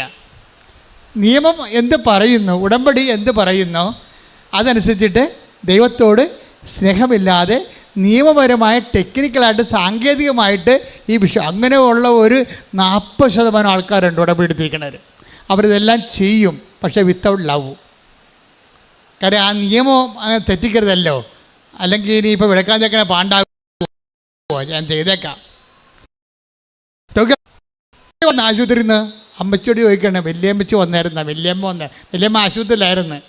ഇവർക്ക് ആശുപത്രി പോകാൻ കഴിയില്ല. ആശുപത്രി ആകുമ്പോൾ വേണമെങ്കിൽ 2 കിലോമീറ്റർ ഉണ്ടെങ്കിൽ ചിലപ്പോൾ ഈ ഗവൺമെൻറ് ആശുപത്രിയിലാകുമ്പോൾ ഇവിടെ സ്റ്റാറ്റസിന് പറ്റത്തില്ല. വീട്ടിലാണെങ്കിൽ വല്യമ്മച്ചി രോഗിയാണ്, പോയി കണ്ടെന്നായി. അതേസമയം തന്നെ അവരുടെ വീട്ടിൽ നടന്നപ്പോൾ ഒരു ബന്ധുപുറക്കൊരു വിസിറ്റുമായി. അപ്പോൾ അങ്ങനെ കുറേ ഗുണങ്ങളുണ്ട്. അപ്പോൾ അളന്നും തൂക്കിയും രോഗികളെ കാണുന്ന സാങ്കേതിക ഉടമ്പടിക്കാരുണ്ട്. അവിടെ ദൈവസ്നേഹമില്ല, ആ നിയമം പാലിക്കപ്പെട്ടതെല്ലാം ചെയ്യുക. അപ്പോൾ അങ്ങനെ ഒരു 40% പേരുണ്ട്. നിങ്ങൾ ഉടമ്പടി ലാഗാകാൻ കാരണം നിങ്ങളുടെ ഉടമ്പടി ചിലരുടേത് സാങ്കേതിക ഉടമ്പടിയാണ്. അവർ ചെയ്യുന്നില്ല എന്ന് ചോദിച്ചാൽ ചെയ്യുന്നുണ്ട്. അവിടെ ഉടമ്പടി ഇരിക്കണ ഇരിപ്പിൽ തന്നെ വെള്ളയായി നീലയായി, ഇരിക്കണ ഇരിപ്പിൽ ഉടമ്പടി വെള്ളയായി, വേണമെങ്കിൽ ഉടമ്പടി സിൽവർ ഗ്രേയും ആവും. സാങ്കേതികമായിട്ട് മാറിക്കൊണ്ടിരിക്കും. അവർക്ക് ദൈവസ്നേഹത്തെ വളർച്ചയില്ല. നിയമപരമായി ചെയ്യാനുള്ള ചെയ്യുകയാണ്. അതാണ് 17:10 കൽപ്പിക്കപ്പെടെല്ലാം ചെയ്തതിന് ശേഷം അങ്ങനെ ഇരിക്കുന്ന ദാസന്മാരാണ്. ഇനി വേറെ ഒരു ദാസനുണ്ട് ബൈബിൾ പറയണം. അതെന്ന് പറയണത് നമ്മുടെ മത്തായി ശ്ലീഹയുടെ സുവിശേഷം 5:47 എടുത്തേ. മത്തായി 5:47. മത്തായി 5:47. സഹോദരങ്ങളെ മാത്രമേ നിങ്ങൾ അഭിവാദനം ചെയ്യുന്നുള്ളൂവെങ്കിൽ വിശേഷവിധിയായി എന്താണ് നിങ്ങൾ ചെയ്യുന്നത്? നിയമപരമായിട്ടുള്ള കാര്യങ്ങൾ, കൽപ്പിക്കപ്പെടെല്ലാം ചെയ്ത കാര്യങ്ങൾ, സഹോദരനെ സ്നേഹിക്കുന്ന കാര്യമാണ് ഈ ദൈവം പറഞ്ഞിരിക്കുന്നത് വചനത്തിൽ, അല്ലേ? നീ നിന്നെപ്പോലെ തന്നെ നിൻ്റെ അയൽക്കാരനെ സ്നേഹിക്കുക. അപ്പം അത് അപ്പം അയൽക്കാരനെ സ്നേഹിക്കുന്നു, അത്രേ ഉള്ളൂ. പക്ഷേ അങ്ങനെയുള്ള സഹോദരനെ മാത്രമേ നീ അഭിവാദനം ചെയ്യുന്നുള്ളെങ്കിൽ പിന്നെന്ത് ചോദിക്കണത്? വിശേഷവിധിയായി നീ എന്താണ് ചെയ്യണത്? അതാണ് ഉടമ്പടിയുടെ പ്രശ്നം. അത് ക്രാക്കാകണമെങ്കിൽ കാരണം അത് ക്രാക്കാകണമെങ്കിൽ കൽപ്പിക്കപ്പെട്ട ചെയ്താൽ മാത്രം പോരാ. പിന്നെ എന്ത് ചെയ്യണം? അവൻ പറയണ പോലെ ചെയ്യണമല്ല. അവൻ പറയണ പോലെ ചെയ്യുന്നതിൻ്റെ കൂട്ടത്തിൽ മൂന്ന് തരത്തിൽ ചെയ്യാൻ പറ്റും. ഒന്നെന്താണ്? ഒന്ന് 25:18 എന്താണ്? മറച്ചു വെക്കുക. ഉടമ്പടി പേപ്പർ വരെ അല്ലെങ്കിൽ പത്രം വരെ അലമാരി എടുത്ത് പൂട്ടി വെക്കുക, മറച്ചു വെക്കുക. രണ്ടാമത്തെ എന്താണ്? രണ്ടാമത്തേത് കൽപ്പിക്കപ്പെടെല്ലാം ചെയ്യുക. അത് ലൂക്കാ 17:10. മൂന്നാമത്തേത് എന്താണ്? 5:47 മത്തായി ശ്ലീഹ 5:47 എന്താ പറയണത്? വിശേഷവിധിയായി നിങ്ങൾ എന്താണ് ചെയ്യണത്? ഉടമ്പടി ഇത്തരം കാര്യങ്ങൾ കൃപാസനത്തിൽ പറഞ്ഞിട്ടുണ്ടെങ്കിലും ചില ആൾക്കാർ അവരാണ് ക്രാക്ക് ചെയ്യണത്. അവരാണ് അത് എപ്പോഴും നമ്മൾ ശ്രദ്ധിക്കണം. ഇപ്പോൾ ത്രേസ്യക്കൂട്ട് സാക്ഷ്യം എന്ന് പറയുമ്പോൾ ത്രേസ്യക്കൂട്ടി കുഷ്ഠരോഗികളെ കാണാൻ പോകും. രോഗികളെ കാണാൻ പോകാൻ പറഞ്ഞിട്ടുണ്ടല്ലോ ഇവിടെ. അപ്പോൾ അവർ കുഷ്ഠരോഗികളെ കാണാൻ പോകുമ്പോൾ അവർ ചെയ്യണത് എന്താണെന്ന് അറിയാമോ? എല്ലാവരും കെട്ടിപ്പിടിച്ച് ഉമ്മ വെക്കും, എന്നിട്ട് പത്രം വായിച്ച് കേൾപ്പിക്കും, കണ്ണ് കാണാൻ. അതാണ് വിശേഷവിധി എന്ന് പറയണത്. വിഷയം പറ, നമ്മൾ ഇവിടുന്ന് പറഞ്ഞിട്ടില്ല കുഷ്ഠരോഗികളെ പിടിച്ച് കെട്ടിപ്പിടിച്ച് ഉമ്മ വെക്കണമെന്ന് ഞാൻ പറഞ്ഞിട്ടുണ്ടോ? ഇല്ല. പക്ഷേ ത്രേസ്യക്കുട്ടി ചെയ്യുകയാണ്. എന്താ കാര്യം? അവർ ഫോളോ ചെയ്യണത് മത്തായി 5:47 എന്താണ്? വിശേഷവിധിയായിട്ടാണ് ചെയ്യണത്. ഉടമ്പടി പല തരത്തിൽ ചെയ്യാൻ പറ്റും. നിങ്ങൾക്ക് ഉടമ്പടിയിൽ പുരോഗമനം ഉണ്ടാകണമെന്നുണ്ടെങ്കിൽ ദൈവത്തിന് തോന്നണം നിങ്ങൾ ദൈവവുമായിട്ടാണ് ഉടമ്പടി ചെയ്തിരിക്കണത്. അവർ ദൈവസ്നേഹം കൊണ്ട് വിശേഷവിധിയായി ചെയ്തുകൊണ്ടിരിക്കും. അപ്പം വിശേഷവിധിയായി ചെയ്താൽ എന്ത് പറ്റുമെന്ന് ചോദിച്ചാൽ, വിശേഷവിധിയായി ചെയ്തു കഴിഞ്ഞാലുള്ള ഗുണമെന്ന് പറയണത് 1 താലന്ത് 10 ആകും, 2 താലന്ത് 4 ആകും, 5 താലന്തും. ഇപ്പം താലന്തിൻ്റെ കഥ പറയണില്ലേ? താലന്തിൻ്റെ കഥ പറയുമ്പോൾ കർത്താവ് എന്താ പറയണത്? ഒരു യജമാനൻ തൻ്റെ ഭൃത്യന്മാരെ വിളിച്ച് ഒരാൾക്ക് 5 താലന്ത് കൊടുത്തു. Take the bed of God. വായിച്ചേ. മത്തായി 25:14. ഒരുവന് യാത്ര പുറപ്പെടുന്നതിന് മുമ്പ് ഭൃത്യന്മാരെ വിളിച്ച് തന്റെ സമ്പത്ത് അവരെ ഭരമേൽപ്പിച്ചതുപോലെയാണ് സ്വർഗരാജ്യം. അവൻ ഓരോരുത്തന്റെയും കഴിവനുസരിച്ച് ഒരുവന് 5 താലന്തും മറ്റൊരുവന് 2ഉം വേറൊരുവന് 1ഉം കൊടുത്ത ശേഷം യാത്ര പുറപ്പെട്ടു. Praise the Lord. ഈ യാത്ര പുറപ്പെട്ടുള്ള യജമാനൻ ക്രിസ്തു തന്നെയാണ്. കർത്താവിൻ്റെ അവസാനകാല കഥകളാണിതെല്ലാം. മത്തായി 25 പറയുന്ന കന്യകമാരും അതുപോലെ തന്നെ താലന്തുമെല്ലാം ഈ കർത്താവിൻ്റെ മരണത്തിന് തൊട്ടടുത്ത മാസങ്ങളിൽ പറയുന്ന കഥകളാണ്. കർത്താവ് യാത്ര പുറപ്പെടാൻ പോകുന്നു. കർത്താവിൻ്റെ ഡെത്ത്, പാഷൻ കോൺഷ്യസ് ശക്തമാകുന്നുണ്ട് ശരിക്കും അവസാന കാലമാകുമ്പോൾ. ഇപ്പോൾ കർത്താവിനെ അറിയാൻ പറ്റുന്നതിനെക്കുറിച്ച്, തനിക്ക് സംഭവിക്കാൻ പോകുന്നതെല്ലാം അറിയാമായിരുന്ന യേശു എന്നൊക്കെ ബൈബിൾ പറയുന്ന ആ അർത്ഥത്തിലാണ്. കഥകളൊക്കെ പറയുമ്പോൾ തന്നെ അതിൻ്റെ അകത്ത് ഡെത്ത് കോൺഷ്യസ് ഉണ്ട്, ഒരു പാഷൻ കോൺഷ്യസ് തനിക്ക് സംഭവിക്കാൻ പോകുന്നത്. അതുകൊണ്ട് സമ്പത്തെല്ലാം ഏൽപ്പിച്ചിട്ട് യജമാനൻ യാത്ര പുറപ്പെടുകയാണ്. പക്ഷേ യാത്ര പുറപ്പെട്ടാലുള്ള ഗുണം എന്താണ്? ഒരു പോകുകയല്ല, തിരിച്ചു വരും. യജമാനൻ തിരിച്ചു വരും. അതാണ് ഈ ത്രേസ്യക്കുട്ടി സാക്ഷ്യം പറയുമ്പോൾ പറയണത്, കൃപാസനം ഈ പുണ്യഭൂമി കർത്താവിൻ്റെ രണ്ടാം വരവിനായി ഒരുക്കുന്ന പാഠശാല എന്ന് പറയും. ഞാനൊക്കെ ഈ ചേച്ചിക്ക് ഇത്രയും വരെ ജ്ഞാനമൊക്കെ എവിടെ നിന്ന് കിട്ടിയെന്ന് ഞങ്ങൾക്ക് പോലും ദൈവം ഞങ്ങളോട് പോലും അത് പറഞ്ഞിട്ടില്ല. ത്രേസ്യക്കുട്ടിയോട് പറഞ്ഞിട്ടുണ്ട്. മാതാവിനെ നേരിട്ട് കണ്ട എന്നോട് പോലും പറഞ്ഞിട്ടില്ല ഇത് രണ്ടാം വരവിൻ്റെ ഒരുക്കമാണെന്ന്. പക്ഷേ ത്രേസ്യക്കുട്ടിയോട് പറഞ്ഞു. എന്താ? കയ്യിലിരിപ്പത് കൊണ്ടാണ്, അവിടെ കയ്യിരിപ്പ് കൊണ്ടാണ്. കുഷ്ഠരോഗിനൊക്കെ പോയി കർത്താവാണെന്നും പറഞ്ഞ് കെട്ടിപ്പിടിക്കുകയാണ്. ത്രേസ്യക്കുട്ടി എന്താ സംഭവം എന്ന് പറഞ്ഞാൽ, അവർ കോഴിക്കോട് മെഡിക്കൽ കോളേജിൽ ഒരു സീനിയർ നേഴ്സിംഗ് അസിസ്റ്റൻ്റാണ്. അവർ. അപ്പം അവർ പറയണത് അവിടെ ഒത്തിരി ഡെസ്റ്റിറ്റ്യൂട്ട്സ് വരും.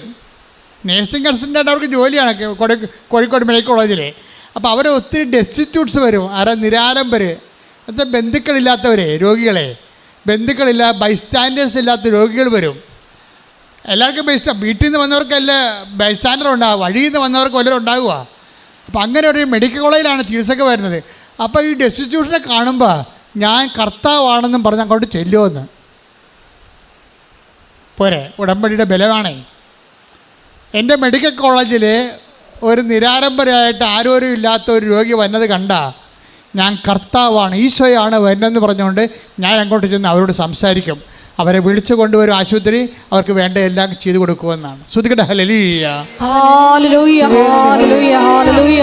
യേശുവേ സഹായമർപ്പിക്കുന്നവരിൽ ആവശ്യക്കാരിൽ അങ്ങയെ കണ്ട് ഉടമ്പടി നിബന്ധനകൾ അനുവർത്തിക്കുവാൻ ആരാധനയിലൂടെ ഞങ്ങളെ അഭിഷേകം ചെയ്യണമേ.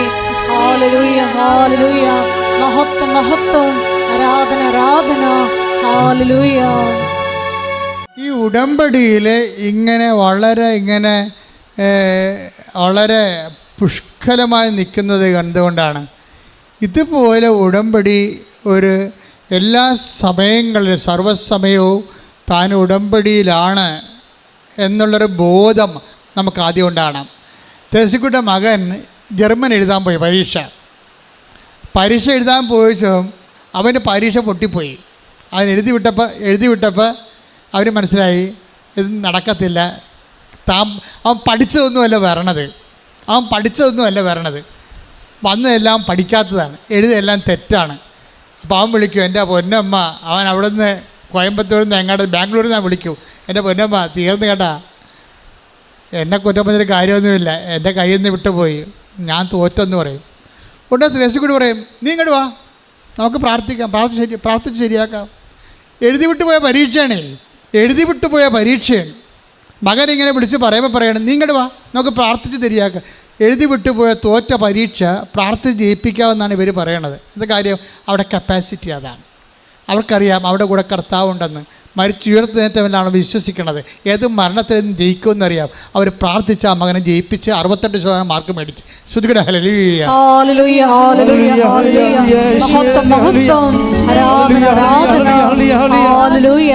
ത്രേസ്യക്കുട്ടിയുടെ സാക്ഷ്യം കേട്ടപ്പോൾ എൻ്റെ മനസ്സിൽ വന്നതേ, കർത്താവിൻ്റെ ഉപമകൾ ശരിക്കും പറഞ്ഞാൽ വേറൊരു ആപ്ലിക്കേഷൻസ് ഉണ്ട് അതിന്.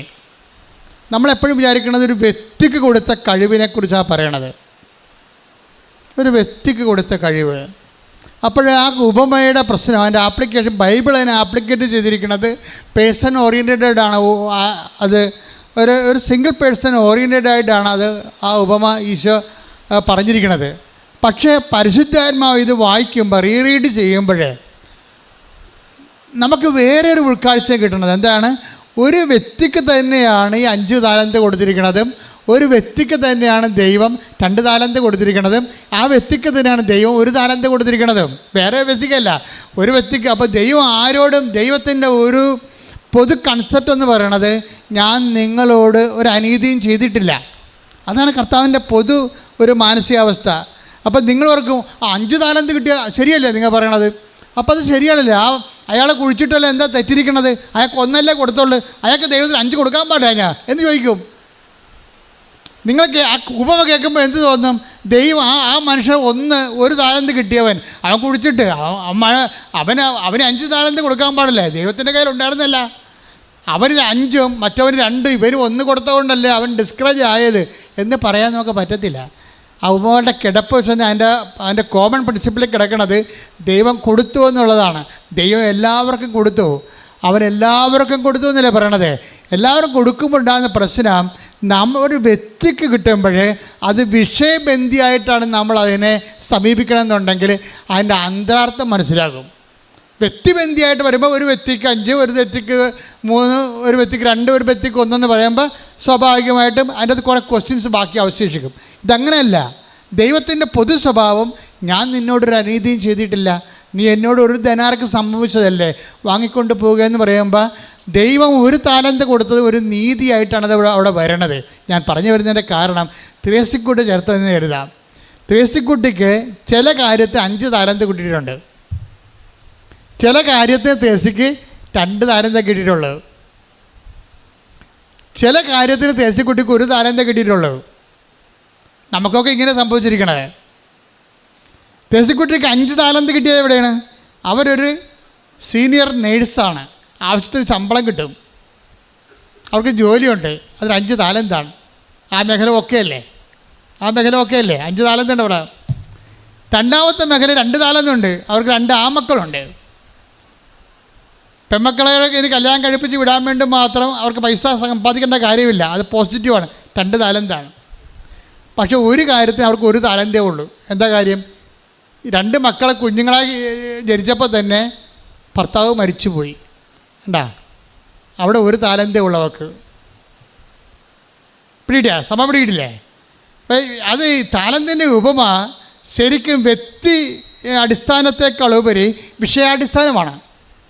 അതിപ്പോൾ സർവ്വജനീനമാകും. ത്രേസ്യക്കുട്ടിക്ക് ജോലിയുണ്ടെന്നുള്ളത് 5 താലന്താണ്. ആ ജോലി കൊണ്ട് ആ ജോലിക്കുള്ള ശമ്പളം, 8 മണിക്കൂർ ജോലി, 8 മണിക്കൂർ വിശ്രമം, അതിൻ്റെ DA അതിൻ്റെ മേടിച്ച് പോകല്ല. അതിൻ്റെ ഇടയ്ക്ക് വിശേഷ വിധിയായി ആ 5 താലന്ത് വർദ്ധിപ്പിക്കാൻ അവിടെ കിടന്നു. ആ പ്രൊഫഷൻ എടുത്ത് ഒരുത്തൻ തെങ്ങേന്ന് വീണിട്ട് ചെന്ന് അവിടെ തെങ്ങേന്ന് വീണിട്ട് അവനെ ചത്തതുപോലെ ത്രേസ്യക്കുട്ടിയുടെ മെഡിക്കൽ കോളേജിൽ ചെന്ന്. അപ്പോൾ തുടനെ ഈ നേഴ്സ് പോയി ഉടനെ എന്താ ചെയ്യണത്? ഉടമ്പടി തൈലം കൊണ്ടുവന്ന് തെങ്ങേന്ന് വീണൻ്റെ വായിൽ നിന്ന് ചോരയാണ് വന്നത്. അവൻ്റെ നെറ്റിക്ക് ഉടമ്പടി തൈലം തേച്ച് വിശ്വപ്രമാണം ചൊല്ലിയിട്ടാണ് അവനെ കൊണ്ടുപോകണത്. എന്തിനാണ് ഡോക്ടറിനെ അറിയിക്കണത്? ഒരാൾ ഉടമ്പടി ആക്ടിവേറ്റ് ചെയ്യേണ്ട രീതി കണ്ടില്ലേ? തെങ്ങേന്ന് വീണവൻ്റെ വായിൽ നിന്ന് ചോര വന്ന് അവന് ബോധമില്ല. അവനെ ഡോക്ടറിനെ കാണിക്കുന്നതിന് പകരം ആദ്യം ഉടമ്പടി തൈലം എടുത്തിട്ട് വിശ്വപ്രമാണം ചൊല്ലി കർത്താവിനെ ഉടമസ്ഥപ്പെടുത്തും. അവനെ വിശ്വപ്രമാണം ചൊല്ലുമ്പോൾ എന്താ സംഭവിക്കണത്? വിശ്വാസം പ്രയോഗിക്കുകയാണ്. നമുക്കുള്ള പ്രശ്നം എന്ന് വെച്ചാൽ, നിങ്ങൾ ഇത്രയും നാൾ എന്തുകൊണ്ടാണ് ഉടമ്പടി ഇങ്ങനെ നിന്ന് കത്തണതിൻ്റെ കാരണം വെച്ച് കഴിഞ്ഞാൽ, നമുക്ക് വിശ്വാസത്തിൽ ആൾക്കാർക്ക് അറിയാവുന്നത് പ്രാർത്ഥന മാത്രമേ ചെയ്യത്തുള്ളൂ. ആൾക്കാർ അതൊരു 30% മാത്രമേ അത് വർക്കൗട്ട് ചെയ്യത്തുള്ളൂ. ആസ്തിയാണ് പ്രശ്നം. ഒരു ആസ്തി ഭദ്രതയ്ക്ക് പ്രാർത്ഥന അത്ര കണ്ട് സഹായകമല്ല.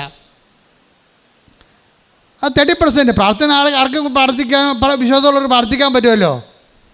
പക്ഷെ പ്രാർത്ഥനയെ സാധൂകരിക്കണം, അത് പ്രവൃത്തിയാണ്. വിശ്വാസത്തെ സാധൂകരിക്കണത്, നീതീകരിക്കണത് എന്താണ്? പ്രവൃത്തിയാണ്. പ്രവൃത്തിയെ സംബന്ധിച്ചിടത്തോളം വിശ്വാസം ആക്ടിവേറ്റ് ചെയ്യണത് പ്രാർത്ഥനയിലൂടെ ചെയ്യാം, പിന്നെ എന്താണ്? പ്രവൃത്തിയിലൂടെ ചെയ്യാം. ത്രേസ്യക്കുട്ടി പ്രവൃത്തിയുടെ കാര്യത്തിൽ വില്ലത്തിയാണ്. പിന്നെ എന്താണ്? ഉടമ്പടി വരുമ്പോൾ ഈ പ്രവൃത്തിയും പുറത്തുനിന്നൊക്കെ ചെയ്യാൻ പറ്റും, പുറത്ത് ആൾക്കാർ പ്രവർത്തിക്കുന്നവരൊക്കെ ഉണ്ടാകും. പക്ഷേ ഉടമ്പടി വരുമ്പോൾ എംപവറിങ്ങിന് വേറെ ഒരു സൊല്യൂഷൻ, വേറെ ഒരു പ്രൊവിഷൻ വരുന്നുണ്ട്. ഇതാണ് ഫുൾ ഓപ്ഷനായിട്ട് വരണത്. എന്തുകൊണ്ടാണ് കവനൻ്റ് ഫുൾ ഓപ്ഷൻ ആകാൻ കാരണം? വിശ്വാസത്തിൻ്റെ ഫുൾ ഓപ്ഷൻ ഇതിനകത്തുണ്ട്. ഒന്ന്, വിശ്വാസം പ്രാർത്ഥിക്കുന്നു, വിശ്വാസം പ്രഖ്യാപിക്കുന്നു, പിന്നെ എന്താണ്? വിശ്വാസം പ്രയോഗിക്കുന്നു. വിശ്വാസ പ്രയോഗങ്ങൾ ഒരു പക്ഷേ സഭയിലെ സാർവജനീനമായിട്ടല്ല. കാര്യം വിശ്വാസം പ്രയോഗിക്കണമെങ്കിൽ ആദ്യം വിശ്വാസ പ്രമാണത്തിൽ നമുക്ക് ഒരു ഹൃദയതാളമായിട്ട് മാറണം. ഇത് വിശ്വാസ പ്രമാണം കാറ്റഗറിയിൽ പഠിച്ചതാണ്, കാണാതെ പഠിച്ചതാണ്, എന്നാൽ കാഴ്ചയേക്കാന്ന് പറഞ്ഞാൽ സംഭവം ഏക്കത്തില്ല. വിശ്വാസ പ്രമാണം എന്ന് പറഞ്ഞു കഴിഞ്ഞാൽ ഒരു മനുഷ്യൻ ഏക ദൈവത്തെ ഞാൻ വിശ്വസിക്കുന്നുവെന്ന് ചങ്ക കൊണ്ട് പറഞ്ഞ തീരാവുന്ന പ്രശ്നമേ മനുഷ്യനുള്ളൂ. പക്ഷെ അതുപോലെ നീ വിശ്വാസത്തിലേക്ക് വരണം. ചില ആൾക്കാർ വിശ്വാസ പ്രമാണം ചൊല്ലാൻ തുടങ്ങുമ്പോൾ തന്നെ ആക്ടിവേറ്റ് ആകാൻ തുടങ്ങും. വട്ടം കണ്ട് ചൊടിഞ്ഞു പോയ കല്ലുപ്പറമ്പ് വള്ളത്തെ ഞാൻ വിശ്വാസ പ്രമാണം എൻ്റെ ഫിനിഷിംഗ് പോയിന്റ് നിന്നുകൊണ്ട് ഈ ലോഹയെ വിട്ട് കൊന്തയും പിടിച്ച് ലക്ഷക്കണക്കിന് മനുഷ്യർ വിശ്വാസ പ്രമാണം ചൊല്ലിയിട്ട് ഞാൻ ചാടിച്ചെടുത്തിട്ട് ഒന്നാം സ്ഥാനത്ത് വെച്ചിട്ടുണ്ട്. വിശ്വാസ പ്രമാണമാണ്, എനിക്കറിയാം വിശ്വാസ പ്രമാണം എന്താണെന്ന്. വിശ്വാസ പ്രമാണം എല്ലാവരുടെ കയ്യിലും വിശ്വാസ പ്രമാണം ഉണ്ടേ. പക്ഷേ വിശ്വാസം പറയും നമുക്ക് AK-47 നമ്മുടെ കയ്യിൽ ഉണ്ടോ എന്ന് അതിൻ്റെ കാര്യമില്ല.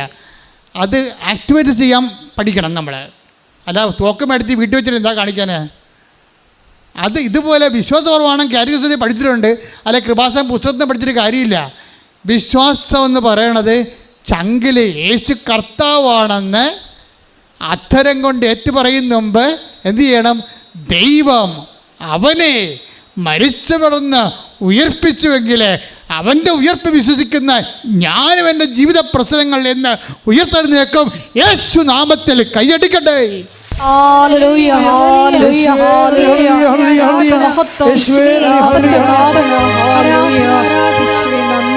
ഒരുമിച്ച് പാടാം. ശ്രദ്ധിക്കട്ടെ.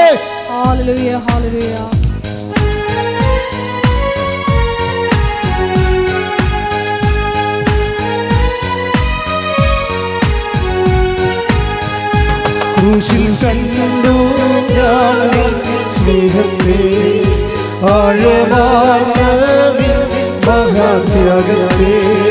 ക്രൂശിൽ കണ്ടു ഞാൻ നിൻ സ്നേഹത്തെ, ആഴമാർന്ന നിൻ മഹാത്യാഗത്തെ. പകരം എന്തു നൽകും ഞാനീ ഹൃദയം പൂർണ്ണമായി നൽകുന്നു നാഥൻ.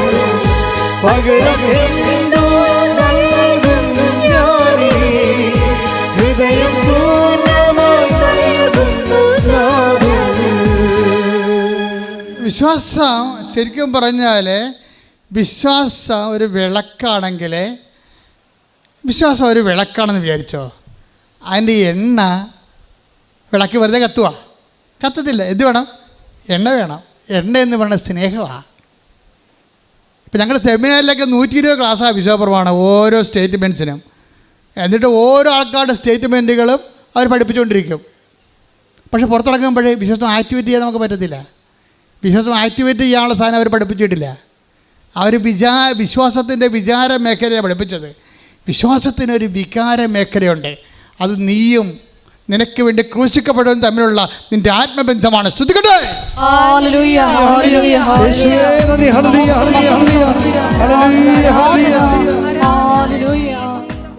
വിശ്വാസം എപ്പോഴും നമ്മൾ ശ്രദ്ധിക്കേണ്ടത്, വിശ്വാസം പ്രഖ്യാപിക്കുകയാണ് ചെയ്യണത്. ഈ പ്രാർത്ഥന നമ്മൾക്ക് മുറിയുടെ അകത്തേക്ക് ഇരുന്ന് പ്രാർത്ഥിക്കാൻ പറ്റും. വിശ്വാസം നമുക്ക് മുറിയുടെ അകത്തിരുന്ന് വിശ്വസിച്ചാൽ അത്ര കണ്ട് ഏക്കത്തില്ല. മനസ്സിലായി? വ്യത്യാസമുണ്ട്. വിശ്വാസം പ്രാർത്ഥന നമുക്ക് വേണമെങ്കിൽ മുറിയുടെ അകത്തിരുന്നും പ്രാർത്ഥിച്ചാൽ ദൈവം കേൾക്കും. പക്ഷേ വിശ്വാസം അങ്ങനെയല്ല. വിശ്വാസത്തിന് 10 മനുഷ്യരുടെ സാന്നിധ്യം ഉണ്ടാകണം. മനുഷ്യരുടെ മുമ്പിൽ എന്നെ ഏറ്റു പറയുന്നവനെ സ്വർഗസ്ഥനായ എൻ്റെ പിതാവിൻ്റെ മുമ്പിൽ ഞാനും ഏറ്റു പറയും. ശ്രദ്ധിക്കട്ടെ.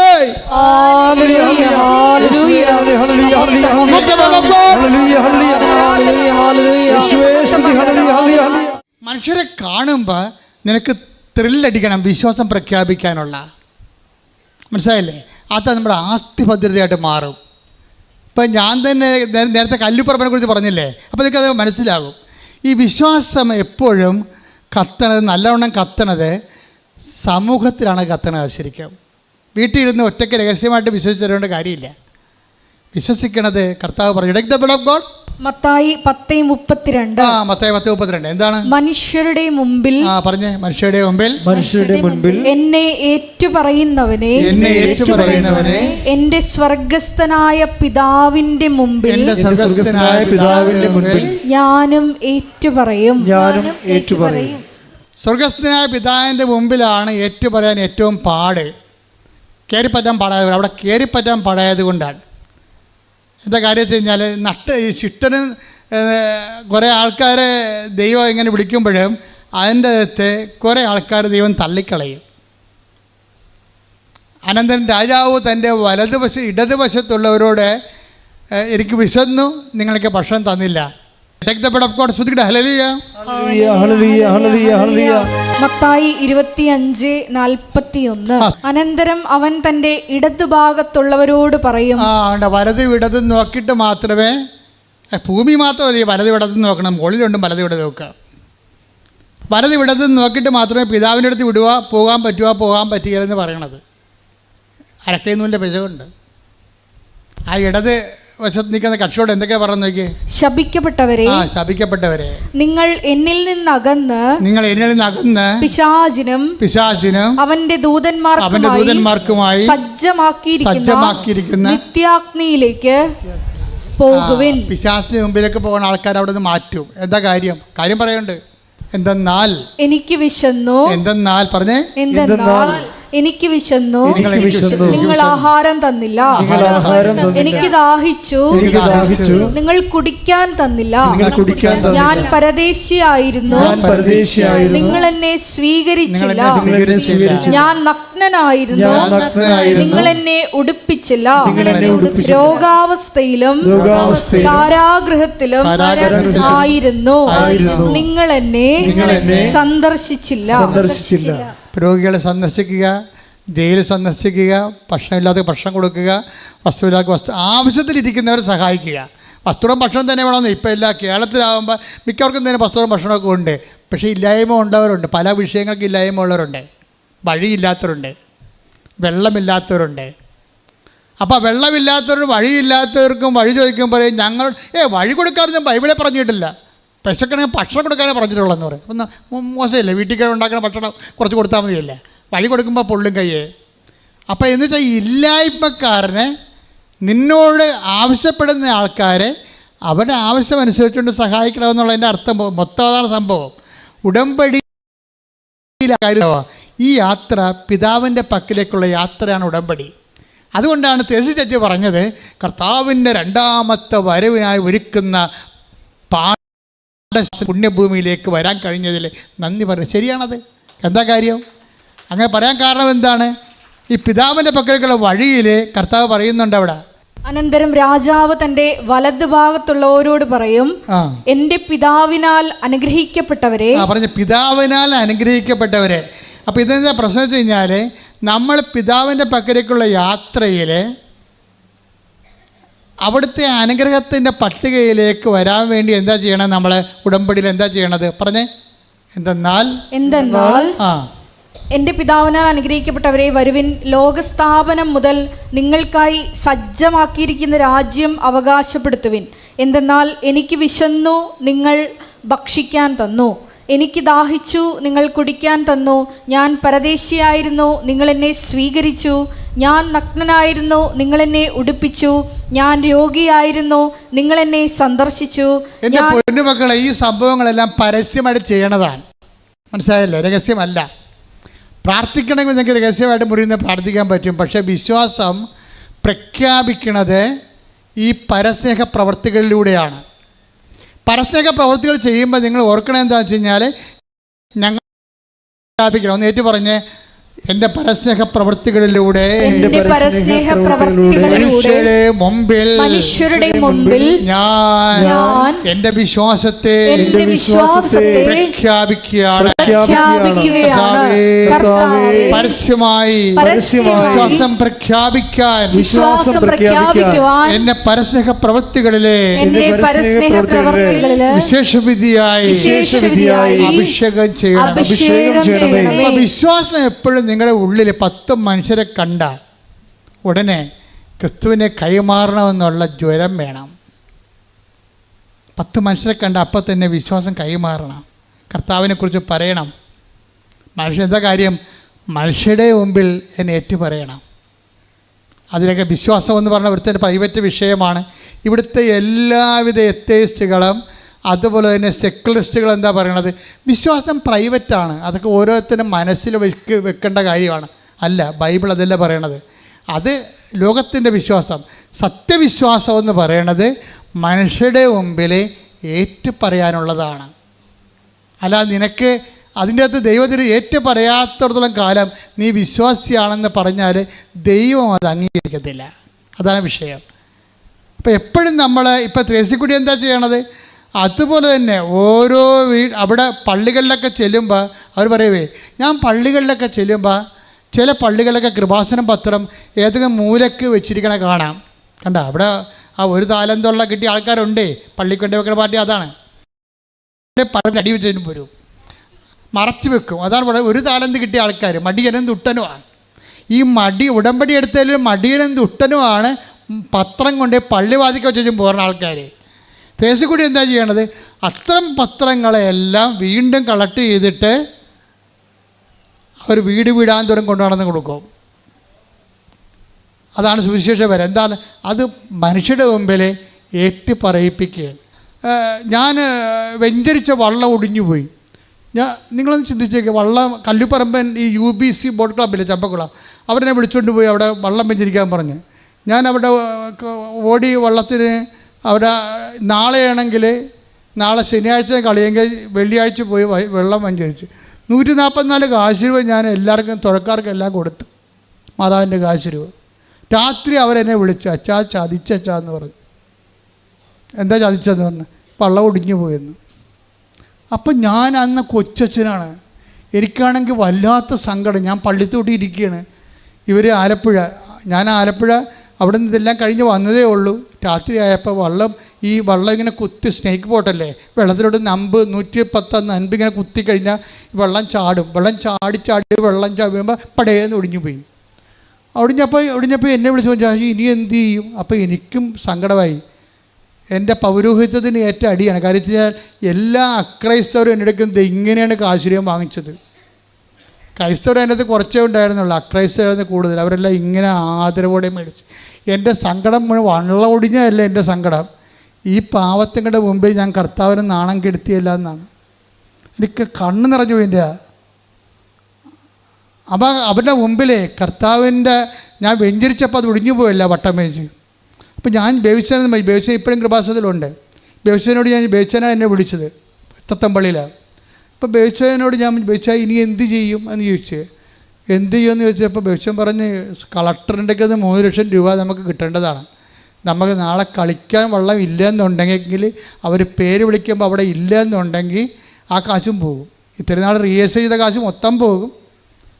പിന്നെ ഇത് മുട്ട വരെ കൊടുത്തിട്ടിരിക്കട്ടെ വെള്ളം ഒഴുകാൻ വേണ്ടി, അതെല്ലാം പോയി.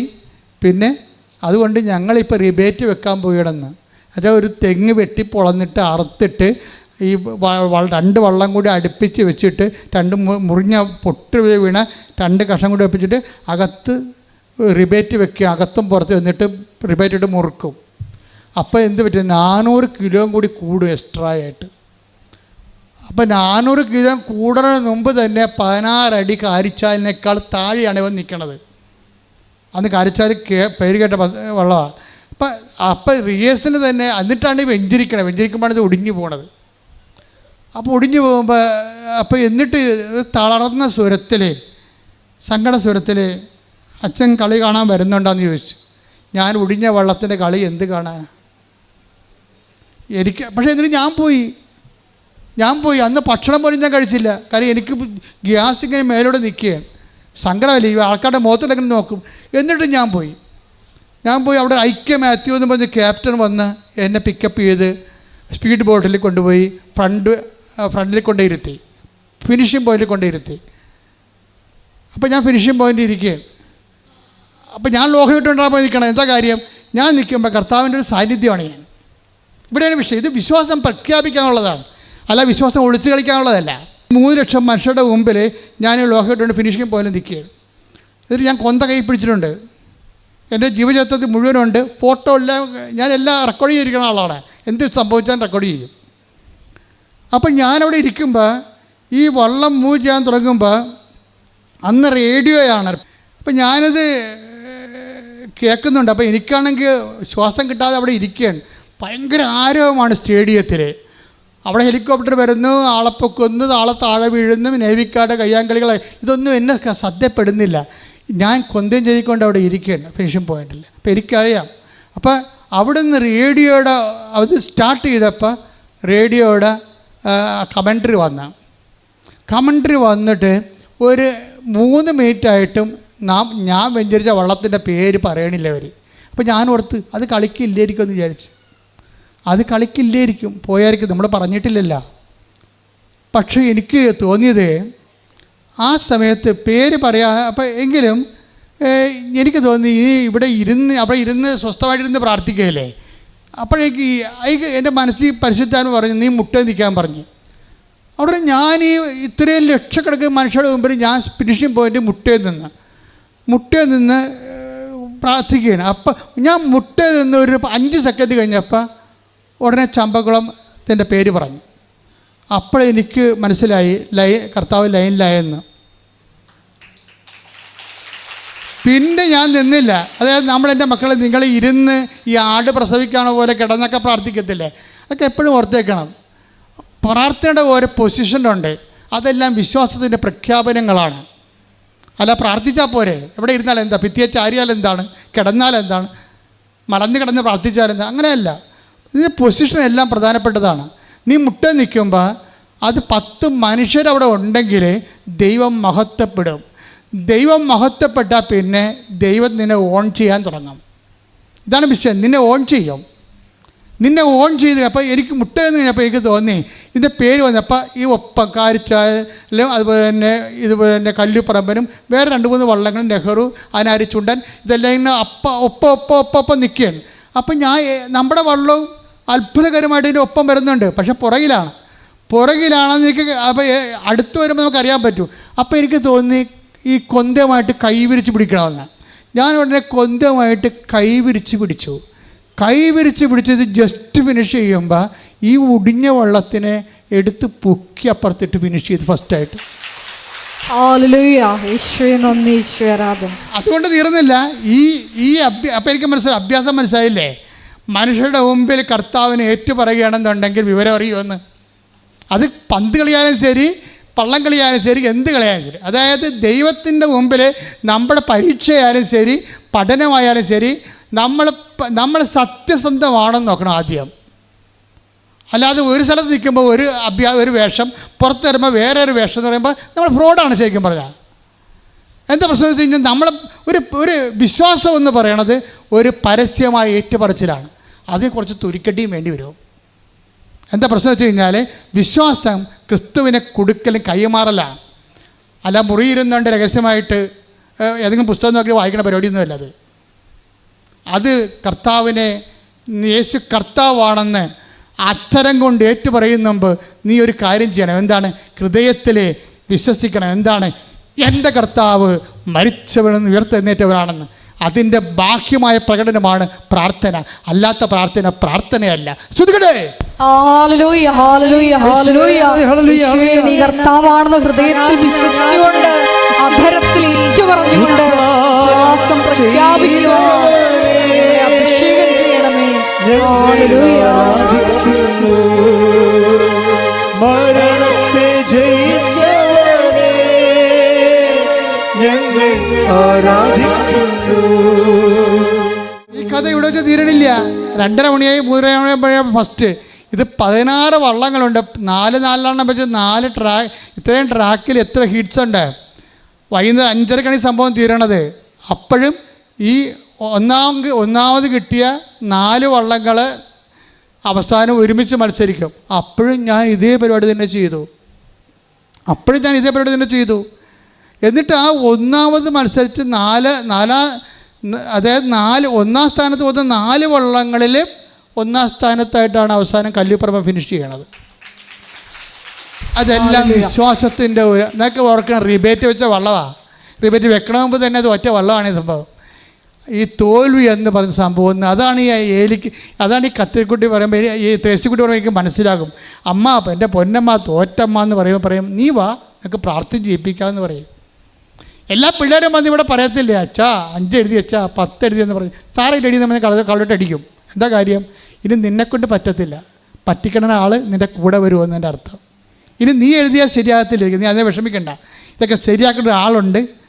അപ്പോൾ ത്രേസിക്കുട്ടിയുടെ മകൻ ജയിച്ച് കഴിഞ്ഞിട്ട് പിന്നെ അവന് കല്യാണപ്രായം കഴിഞ്ഞായിരുന്നു. 27 വയസ്സായി. അപ്പോൾ ത്രേസ്യക്കുട്ടി പറഞ്ഞ അപ്പനാ മരിച്ച കുഞ്ഞുനാളിൽ ഇപ്പോൾ ഇവിടെ ഉത്തരവാദിത്തമാണ് മകനെ കല്യാണം കഴിപ്പിക്കുക. അപ്പോൾ ത്രേസ്യക്കുട്ടി കർത്താവിനോട് പറയും, എൻ്റെ മകന് പെണ്ണ് വേണമല്ല. ഇതാണ് സംഭവം, ഇത് ബന്ധമാണ്, ഇതാണ് ബയോളജിക്കൽ റിലേഷൻ. എൻ്റെ മകന് പെണ്ണ് വേണമല്ല എന്ന് പറയും. അതാരോട് പറയാം? പറയേണ്ട പറ്റി പറയണം. ഈ മകനെ തന്ന ആളില്ലേ അവരോടല്ലേ ആദ്യം പറയേണ്ടത്, അല്ല നാട്ടുകാരോടൊന്നാണെന്നാണ് പറയേണ്ടത്. എൻ്റെ മകന് പെണ്ണ് വേണമല്ല എന്ന് പറഞ്ഞാൽ ആരോടാണ് പറയേണ്ടത്? ആ മകനെ തന്ന ആളിൻ്റെ അടുത്ത് പറയണം. അപ്പോൾ അമ്മയും മകനും കൂടി ഒരു ബാംഗ്ലൂരിൽ ഒരു കാറ്ററിങ്ങിന് പോകും. കാറ്ററിങ്ങിന് പോകുന്ന സമയത്ത് അതൊരു ഈ പട്ടാളക്കാരുടെ പ്രോഗ്രാമാണ്. നാവികസേന, അതുപോലെ തന്നെ വേറെ ഈ കരസേന, പിന്നെ എയർഫോഴ്സ്, എല്ലാവരും കൂടി ഒരു സമ്മേളനമാണ്. അപ്പോൾ അവിടെ കാറ്ററിങ് കൊടുക്കുന്നതിൻ്റെ HR ഉണ്ട്. അവർ HR ഭക്ഷണങ്ങളെല്ലാം ആൾക്കാരെ വിളമ്പി കഴിഞ്ഞപ്പോൾ HR വന്നിട്ട് സ്റ്റേജിൽ വെച്ചും പറയും, അവർ ലേഡിയാണ് അവർ പറയും, ഈ ഭക്ഷണത്തെക്കുറിച്ചുള്ള നിങ്ങളുടെ അഭിപ്രായങ്ങൾ അറിയിക്കണമെന്ന് പറയും. ഈ ഭക്ഷണത്തെക്കുറിച്ചുള്ള നിങ്ങളുടെ അഭിപ്രായങ്ങൾ അറിയിക്കണമെന്ന് പറഞ്ഞിട്ട് അവരുടെ പേരും ഫോൺ നമ്പറും എഴുതിയിടും. ഉടനെ അവളുടെ പേരും ഫോൺ നമ്പറും കുറിച്ചിട്ട് വീട്ടിൽ വന്ന് വെച്ചും പറയും, വിളിക്കും, എന്നെ കല്യാണം കഴിക്കാൻ തയ്യാറാണെന്ന് ചോദിക്കും. കാര്യം മനസ്സിലായില്ലേ? ഒരു സാധനം പോണ നിങ്ങൾ കേൾക്കുമ്പോൾ അവർക്ക് ഇതെന്ത് കോമഡിയാണെന്ന്. കോമഡി തന്നെ, പക്ഷേ ആ വിഷയം പോണ എന്താണ്? അവൾ പറഞ്ഞിട്ട് റെഡിയാണെന്ന് പറയും. അവളവിടെ എഴുതിയിട്ടിരിക്കണേ എന്താ? ബോർഡ് എഴുതിയിട്ടിരിക്കണേ എന്താണ്? നിങ്ങളുടെ ഈ ഭക്ഷണത്തെക്കുറിച്ചുള്ള അഭിപ്രായങ്ങൾ HR ആയ എന്നെ അറിയിക്കണം. ഫോൺ നമ്പരും പേരും എഴുതും. അവൻ ആ പേരും ഫോൺ നമ്പരോട് കുറിച്ചിട്ട് വീട്ടിൽ വന്ന് വെച്ചും ആ ഫോൺ നമ്പർ വിളിച്ചിട്ട് പറയുകയും, ഞാൻ എൻ്റെ ബയോഡേറ്റ ഇതാണ്, നിങ്ങളെ അൺമാരീഡ് അല്ലെങ്കിൽ നിങ്ങളെ മാരേജ് ചെയ്യാൻ എനിക്കിഷ്ടമാണ്, നിങ്ങൾക്ക് ഇഷ്ടമാണോ അല്ലെന്ന് പറയണമെന്ന് പറയും. ഉടനെ അവൾ ബയോഡേറ്റ നോക്കി ഞാൻ പറയും, എനിക്കിഷ്ടമാണ്, കുഴപ്പമില്ലെന്ന് പറയും. അപ്പോൾ അമ്മായിയമ്മ ഈ ത്രേസ്യക്കുട്ടി, എൻ്റെ മകൻ്റെ കല്യാണപ്രായമായി, അവനെ കെട്ടിക്കേണ്ട ഈശോ എന്ന് ചോദിക്കുമ്പോൾ അതിന് റെഡിയാണ് അതിന് മറുപടി പറയാം ഈശോ. അതാണ് ജൈവ ബന്ധമെന്ന് പറയണത്. ഉടമ്പടി എങ്ങോട്ട് പോകണം എന്നൊക്കെ പിടിയില്ല, അത്രയ്ക്ക് ഇടിവെട്ട് പോകാൻ പോണത്. എല്ലാം നിനക്ക് തുറന്ന്, എല്ലാം നിനക്ക് ആരോടും പറയാനേക്കാൾ സ്വകാര്യമായിട്ടും സുരക്ഷിതമായിട്ടും നിനക്ക് സംസാരിക്കാൻ വേണ്ടി നിന്റെ ദൈവം നിന്റെ കൂടെ. കൈയടിക്കട്ടെ, ശ്രുതികളല്ലേ.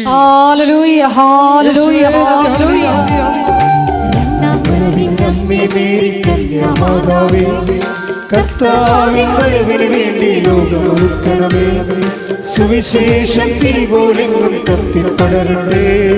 കർത്താവിനെ ഇനി എല്ലാവരും രക്ഷകനും നാഥനുമായി ഘോഷിക്കട്ടെ.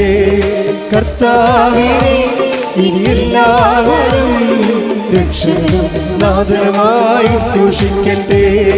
രണ്ടാം വരവിൽ നമ്മെ മേരി കന്യാമാതാവേ, കർത്താവിൻ വരവിന് വേണ്ടി ലോകമൊരുക്കണമേ, സുവിശേഷം തീപോലെങ്ങും കത്തിപ്പടരട്ടെ.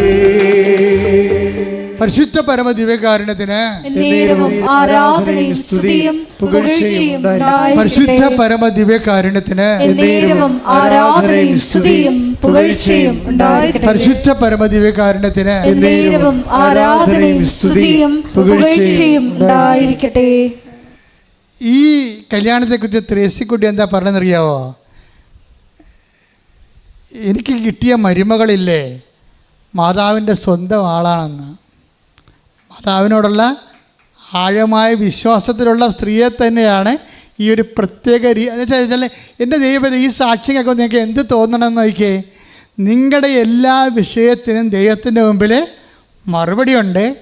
എന്ത് ചോദിച്ചാലും അതിൻ്റെ തക്ക സ്യൂട്ടബിളായിട്ടുള്ള പേഴ്സൺ, സ്യൂട്ടബിളായിട്ടുള്ള ഉത്തരം ദൈവത്തിൻ്റെ കയ്യിലുണ്ട്. നിങ്ങൾക്ക് എന്താ കുഴപ്പം? നിങ്ങൾക്ക് ഒക്കട്ടെ എന്നുള്ള രീതിയിൽ ഉടമ്പടി ഉഴപ്പണം കൊണ്ടാണ് സംഭവിക്കണത്.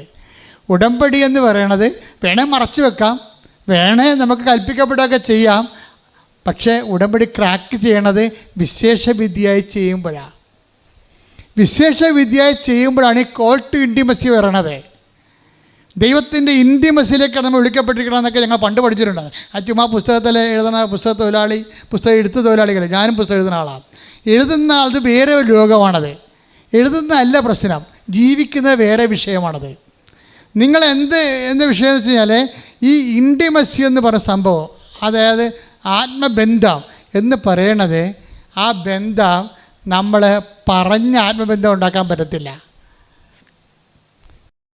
യേശു കർത്താവാണെന്ന് പറയണതിന് മുമ്പ് ദൈവം അവനെ മരിച്ചതെന്ന് ഉയർപ്പിച്ചെന്ന് ഹൃദയത്തിൽ വിശ്വസിക്കണം. തെസിക്കുട്ടി വേറൊരു പരിപാടി ചെയ്യും. തെസിക്കുട്ടി കർത്താവിനെ പറയും, മകൻ്റെ കല്യാണമൊക്കെ വന്നിട്ടുണ്ട്, വീടൊക്കെ കുളമായി കിടക്കണമെന്ന് പറയും. മകൻ്റെ കല്യാണം സെറ്റായി, പക്ഷേ വീട് പോക്കാണ്, പഴയ വീടാണ്, മതിലും കെട്ടിയിട്ടില്ല. അപ്പോൾ മതിൽ കെട്ടാൻ വേണ്ടി ലോൺ അനുവദിച്ച് കിട്ടും. ലോൺ അനുവദിച്ച് കെട്ടി മോളിൽ വരും, ഫ്രണ്ടിൽ വരുമ്പോഴുണ്ട് നാട്ടുകാരെല്ലാം കൂടി തെസിക്കുട്ടി വടിവാളൊക്കെയായിട്ട് വരും. എന്താണ്? അതിർത്തി തർക്കമാണ്. ഫ്രണ്ടിൽ കെട്ടിക്കത്തില്ല. ഫ്രണ്ടിൽ കെട്ടിക്കാത്ത പുള്ളിക്കാരത്തി കുലുങ്ങിയില്ല. ആൾക്കാരെല്ലാം കൂടി 21 പേർ കൂടി ചേർന്ന് മാസ് പെറ്റീഷൻ എഴുതിക്കൊണ്ട് പഞ്ചായത്തിലും മുനിസിപ്പാലിറ്റിയിലും കൊടുത്ത് തെസിക്കുട്ടി ആ പെറ്റീഷൻ കൊണ്ട് ആൾക്കാർ പോയി. അവരെന്താ ചെയ്ത്? ഇവർ ഉടമ്പടി ഉപ്പ് കൊണ്ടുപോയി അവിടെ മുഴുവനും വിശ്വാസപ്രമാണം ചെല്ലി തളിച്ച് അതിർത്തെ. ഇവിടെ ഉപ്പ് തളിച്ചുള്ള ഗുണം എന്താ? ഇനി എനിക്ക് ഭർത്താവ് മരിച്ച ആളാണ്, എൻ്റെ ഒരു ആമകനാണ് ഉള്ളത്, അവനെ കൊണ്ട് കൊല കൊടുക്കാൻ എനിക്ക് കഴിയില്ല. നമുക്ക് ഉടമ്പടി കാശ്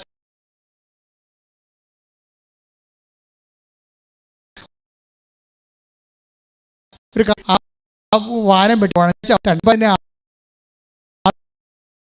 അളന്നു കൊടുത്തിട്ട് ഇഞ്ചെന്ന് പറയണത് ഉടമ്പടിയിൽ ഒന്ന്. അതായത് നിങ്ങൾക്ക് ഉടമ്പടി ഏതെങ്കിലും വിധത്തിൽ ക്രാക്കാകുന്നില്ലെങ്കിൽ അത് എക്സിക്യൂഷൻ്റെ പ്രശ്നമാണ്. അത് പ്രയോഗിച്ചിരിക്കുന്ന രീതി വന്നിരിക്കുന്നതാണോ? നിങ്ങൾക്ക് ഒന്നാമതല്ലേ ഇതിനെക്കുറിച്ച് അറിയത്തില്ല. ആ ക്ലാസ്സൊക്കെ എടുത്തപ്പോൾ അവിടെ ഇരുന്ന് ഉറക്കം തൂങ്ങിയ പാർട്ടിയാണെങ്കിൽ കുഴപ്പമുണ്ടാക്കിയിരിക്കണത്.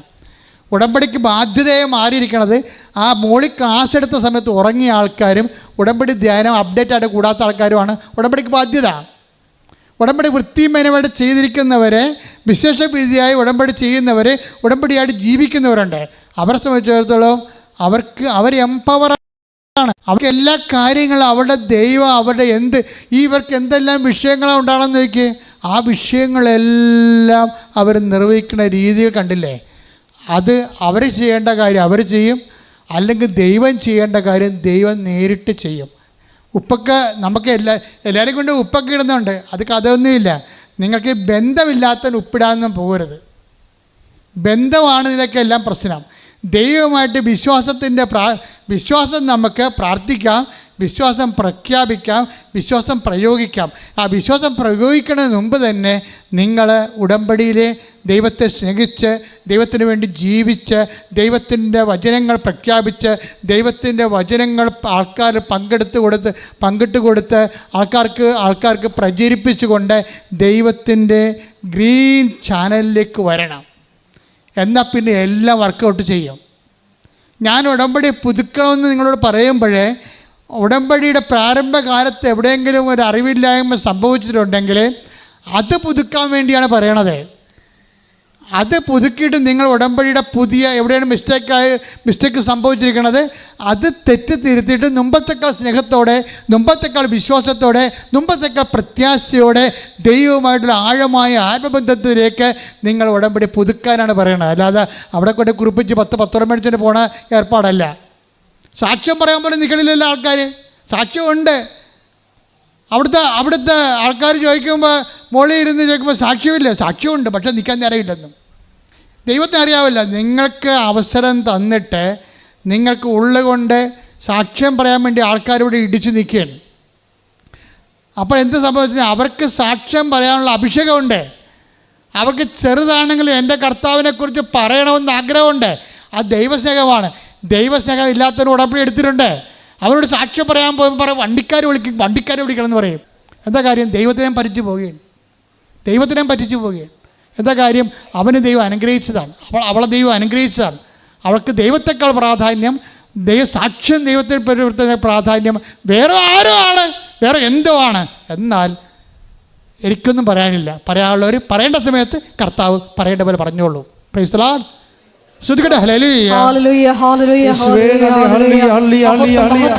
അസാധ്യമായൊന്നുമില്ല, എന്നെ ശക്തനാക്കുന്നവൻ മുഖാന്തിരം. അസാധ്യമായൊന്നുമില്ല, എന്നെ ശക്തനാക്കുന്നവൻ മുഖാന്തരം. ബുദ്ധിക്കതീതമാമത്ഭുതങ്ങളാൽ എൻ്റെ ദൈവം എന്നെ നടത്തുന്നു. ബുദ്ധിക്കതീതമാമത്ഭുതങ്ങളാൽ എൻ്റെ ദൈവം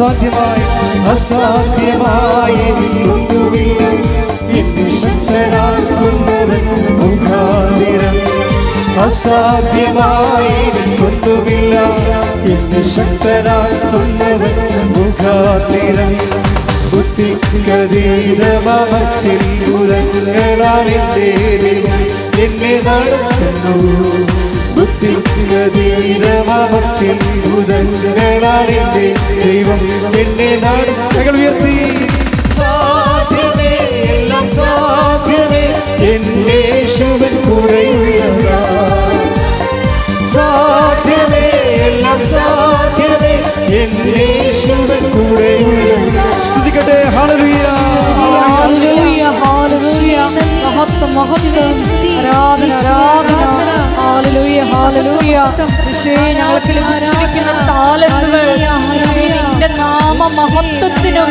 ദൈവരാജ്യ വിസ്തൃതിക്കും വേണ്ടി ഉപയോഗിക്കുവാൻ ഈ ആരാധനയിലൂടെ ഞങ്ങളെ തിരഞ്ഞെടുത്ത് അഭിഷേകം ചെയ്യണമേ നിന്റെ സാക്ഷികളാക്കി മാറ്റണമേ ഹല്ലേലൂയ മഹത്വം മഹത്വം ആരാധന ആരാധന ഹല്ലേലൂയ യേശുവേ നന്ദി യേശുവേ ആരാധന ഹല്ലേലൂയ.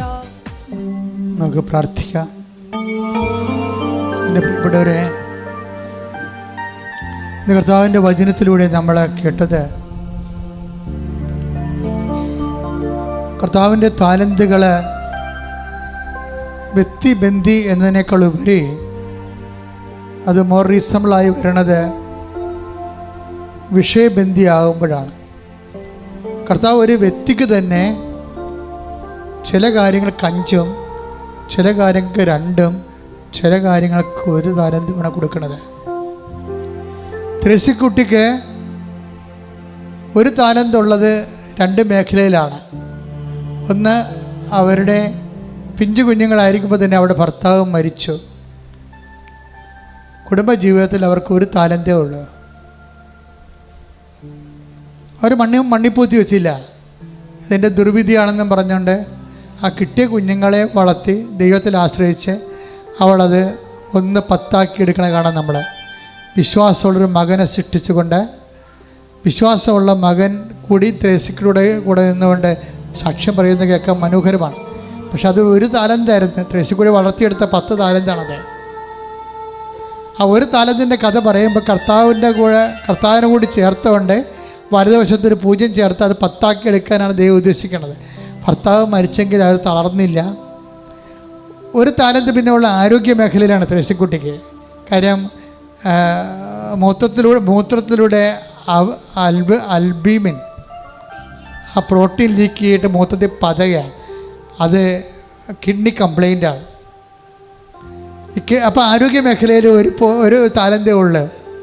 ഈ 1 താലന്തിനെ 10 എടുക്കണത് ത്രേസ്യക്കുട്ടി ഉടമ്പടി ചെയ്തുകൊണ്ടാണ്. ഉടമ്പടി ചെയ്തിട്ട് ഈ കിഡ്നിയുടെ അസുഖം എന്നെ കാണിക്കുമ്പോൾ അവിടെ ഓഫീസിൽ കാണിക്കുമ്പോൾ ചീട്ട് കിട്ടും. ചീട്ട് കിട്ടുമ്പോൾ ഞാൻ എന്ത് ചെയ്യും, ത്രേസ്യക്കുട്ടി തലയൊക്കെ വെച്ച് പ്രാർത്ഥിച്ചിട്ട്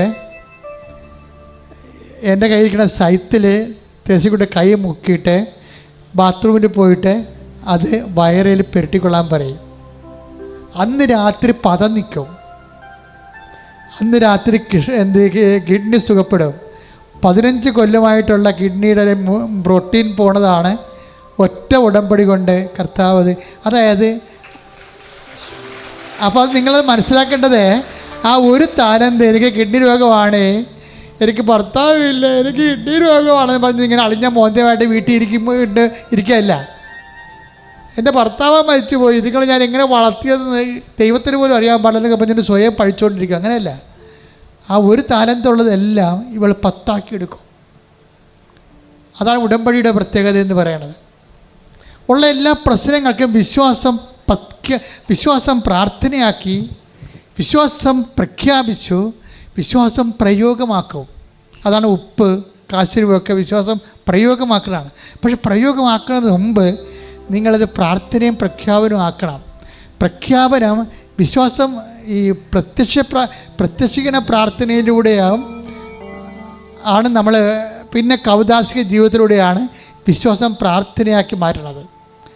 വിശ്വാസം പ്രഖ്യാപനമാക്കുന്നതിനാണ് നിങ്ങൾ രോഗികളെ പോയി കാണുന്നതും പത്രങ്ങൾ നിങ്ങളെ കർത്താവിൻ്റെ നാമത്തിൽ മറ്റുള്ളവരെ അറിയാത്തവരെ അറിയിക്കുന്നത്.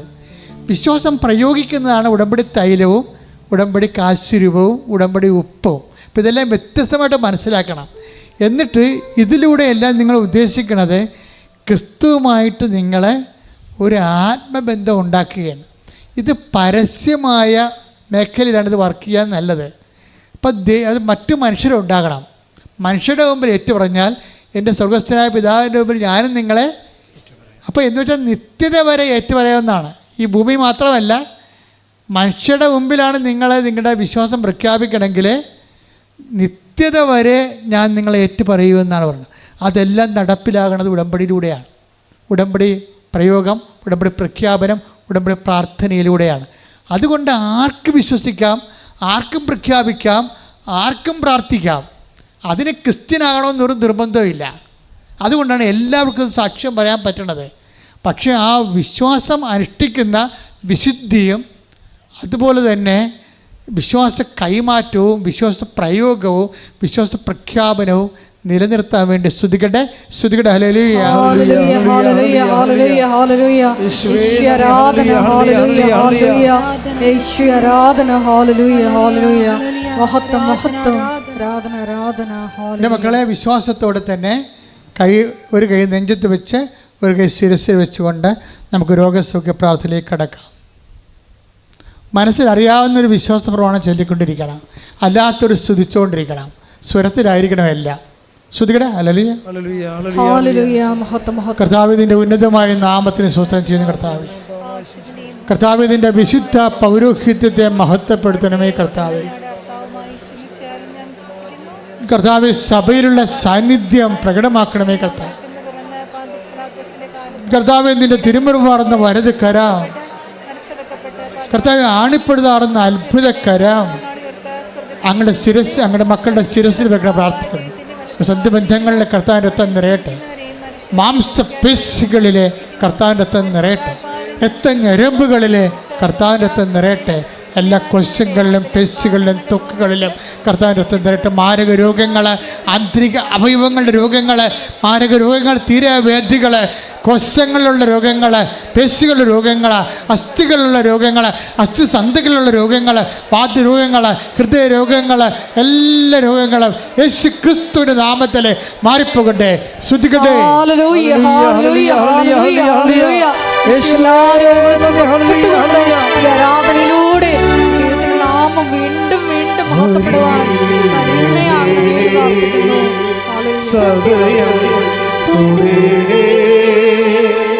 സുഖമായി എന്നെ ഉള്ളം അരികിൽ സദയം തൊടേണേ, സുഖമായി എന്നെ ഉള്ളം. കൈയെടുക്കുക, കൈ നെഞ്ചത്ത് സ്വസ്തിക പോലെ ചേർത്ത് നമുക്ക് ഹോൾ ബോഡി പുതിയ എല്ലാ ജീവിതവും കർത്താൻ സമർപ്പിക്കാം. നമ്മളിപ്പോൾ പ്രാർത്ഥിക്കാൻ പോകുന്നത് വ്യത്യസ്തങ്ങളായ ഡേറ്റുകൾ. മനുഷ്യൻ്റെ ജീവിതം തന്നെ സമയഘടികാരം നെഞ്ചിൽ ചാർത്തിക്കൊണ്ടല്ലേ അമ്മ പ്രത്യക്ഷപ്പെട്ടത്. അപ്പോൾ സമയത്തിന് നമ്മുടെ ജീവിതത്തിൽ വലിയ സ്ഥാനമാണ്. ചില ഡേറ്റുകൾക്ക് ഒരു പ്രാധാന്യമുണ്ട്. ഇപ്പോൾ ചില ഡേറ്റുകൾക്കുള്ളിൽ വിസ വരണം, അല്ലെങ്കിൽ പരീക്ഷ എഴുതാനോ പഠിക്കാനോ പറ്റത്തില്ല. ചില ഡേറ്റുകൾക്കുള്ളിൽ നമ്മുടെ ചിട്ടി വീഴണം, അല്ലെങ്കിൽ നമ്മുടെ പറമ്പ് കൊണ്ട് കണ്ടുപോകാൻ പോകും, ജപ്തിയായി പോകും. എല്ലാം ഡേറ്റിലാണ് നിൽക്കുന്ന ജീവിതം.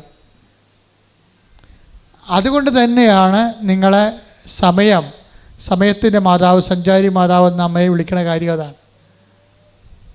പ്രാർത്ഥിക്കുക. അമ്മേ, പരിശുദ്ധ അമ്മേ, അമ്മേ പരിശുദ്ധ അമ്മേ, സമയത്തിന്റെ മാതാവേ, സമയത്തിന്റെ മാതാവേ, സഞ്ചാരി മാതാവേ, ഞങ്ങളുടെ ജീവിതത്തിലെ ഞങ്ങൾ അഭിമുഖീകരിക്കുന്ന പ്രത്യേക തീയതികളെ ആ തീയതികളിലെ നടക്കേണ്ട കാര്യങ്ങള് പരിശുദ്ധ അമ്മയുടെ മാധ്യസ്ഥത്തിലെ കർത്താവിനെ സമർപ്പിക്കുന്ന ഞങ്ങളുടെ യാത്രകള്, ഞങ്ങളുടെ പഠനങ്ങള്, ഞങ്ങളുടെ ജോലികള്, ഇന്റർവ്യൂകള്, ടെസ്റ്റുകള്, പരീക്ഷാ ഫലങ്ങള്, സ്ഥല വിൽപ്പനകള്, വിവാഹം, ഗർഭധാരണം, പ്രസവം, സ്ഥലം കൈമാറ്റങ്ങള്, സ്ഥലം മാറ്റങ്ങള്, അങ്ങനെ ജീവിതത്തോട് ബന്ധപ്പെട്ട സാമ്പത്തിക മേഖലകള്, സർക്കാരിന്റെ മേഖലകള്, യാത്രാ മേഖലകള്, എല്ലാ മേഖലകളും യേശു ക്രിസ്തുവിന്റെ നാമത്തിൽ ഇപ്പോഴേ എല്ലാ തടസ്സങ്ങളും യേശുവിന്റെ നാമത്തിൽ മാറിപ്പോകട്ടെ.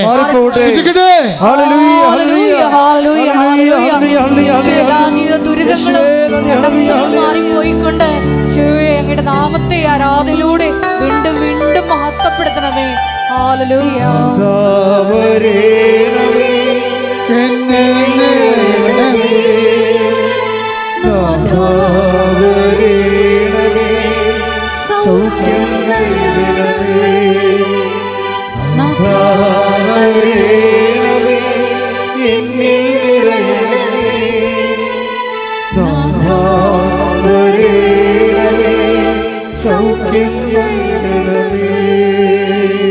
മക്കളൊന്ന് കൈകൾ കൂപ്പി മുട്ടയിൽ നിന്ന്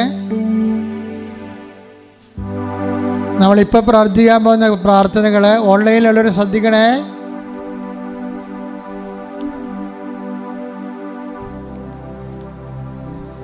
കുഞ്ഞുങ്ങളുടെ രോഗങ്ങള്, ഗർഭിണികളുടെ രോഗങ്ങള്, കൂടെ കൂടെ അബോർഷൻ സംഭവിക്കുന്ന അവസ്ഥകള്, വിവാഹം ഒത്തുവരാത്ത അവസ്ഥകള്,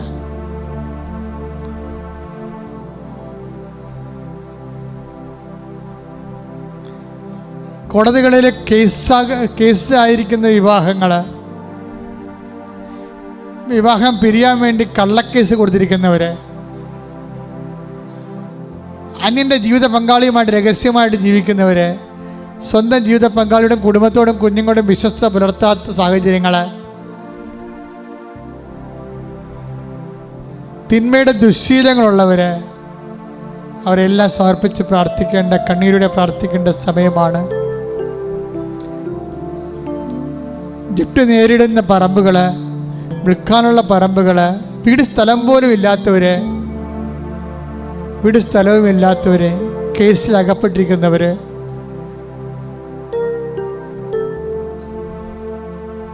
അന്യായമായ അല്ലാതെ ഈ കേസുകളിൽ അകപ്പെട്ടിരിക്കുന്നവര്, എല്ലാവരെയും സമർപ്പിച്ച് പ്രാർത്ഥിക്കേണ്ട സമയമാണ്. എല്ലാവർക്കും സാക്ഷ്യം പറയാൻ ഇടയാക്കണമെന്ന് മക്കളെ പ്രാർത്ഥിക്കണം.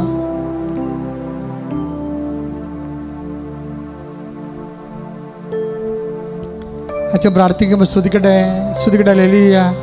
കർത്താവേ, നിന്റെ ഉന്നതമായ നാമത്തിന് സ്വസ്ഥം ചെയ്യുന്ന കർത്താവേ, അവരുടെ മക്കൾക്ക് വേണ്ടി പ്രാർത്ഥിക്കുന്ന സ്ഥലമില്ലാത്തവർ, വീട് സ്ഥലമില്ലാത്തവർ, കേസിൽ അകപ്പെട്ടിരിക്കുന്നവർ, മക്കളില്ലാത്തവർ, പര്യാവർത്തകന്മാർ തമ്മിൽ പിരിയുന്നവർ, ദുശ്ശീലങ്ങൾ അകപ്പെട്ടിരിക്കുന്നവർ, എല്ലാവരും കഷണ്ടിയായിട്ടുള്ളവർ, കർത്താവ് ശരീരം ക്ഷീണിച്ചത് കൊണ്ട്, പണമില്ലാത്തത് കൊണ്ടും, രോഗം വന്നു പോയത് കൊണ്ടും, കല്യാണം ഒത്തുവരാത്തവർ, അങ്ങനെ എല്ലാവരും കർത്താവ് സമ്പത്ത് കിട്ടാനോടൊന്നും കിട്ടാത്തവർ, സമ്പത്ത് വഞ്ചിക്കപ്പെട്ടിരിക്കുന്നവർ, സമ്പത്ത് പറ്റിക്കപ്പെട്ടിരിക്കുന്നവർ, എല്ലാവരും സമർപ്പിക്കുന്ന കർത്താവ് ദൈവത്തിൻ്റെ കരുണ ദൈവത്തിൻ്റെ കൃപ ഉണ്ടാകട്ടെ. വീട് സ്ഥലവും നിർമ്മിതിയിലിരിക്കുന്നവർ കർത്താവ് നിർമ്മിതി വീട് സ്ഥലം പണിതിട്ട് ഇടയ്ക്ക് വെച്ച് നിന്ന് പോയവർ, വിദേശത്ത് പോകാനുള്ളവർ, വിദേശത്ത് വരാനുള്ളവർ, കർത്താവ് വരാൻ പറ്റാത്തവർ, നിയമ തടസ്സമുള്ളവർ, എല്ലാവരും സമർപ്പിച്ച് പ്രാർത്ഥിക്കുന്നു. ശ്രദ്ധിക്കട്ടെ. ഹല്ലേലൂയ, ഹല്ലേലൂയ, ഹല്ലേലൂയ.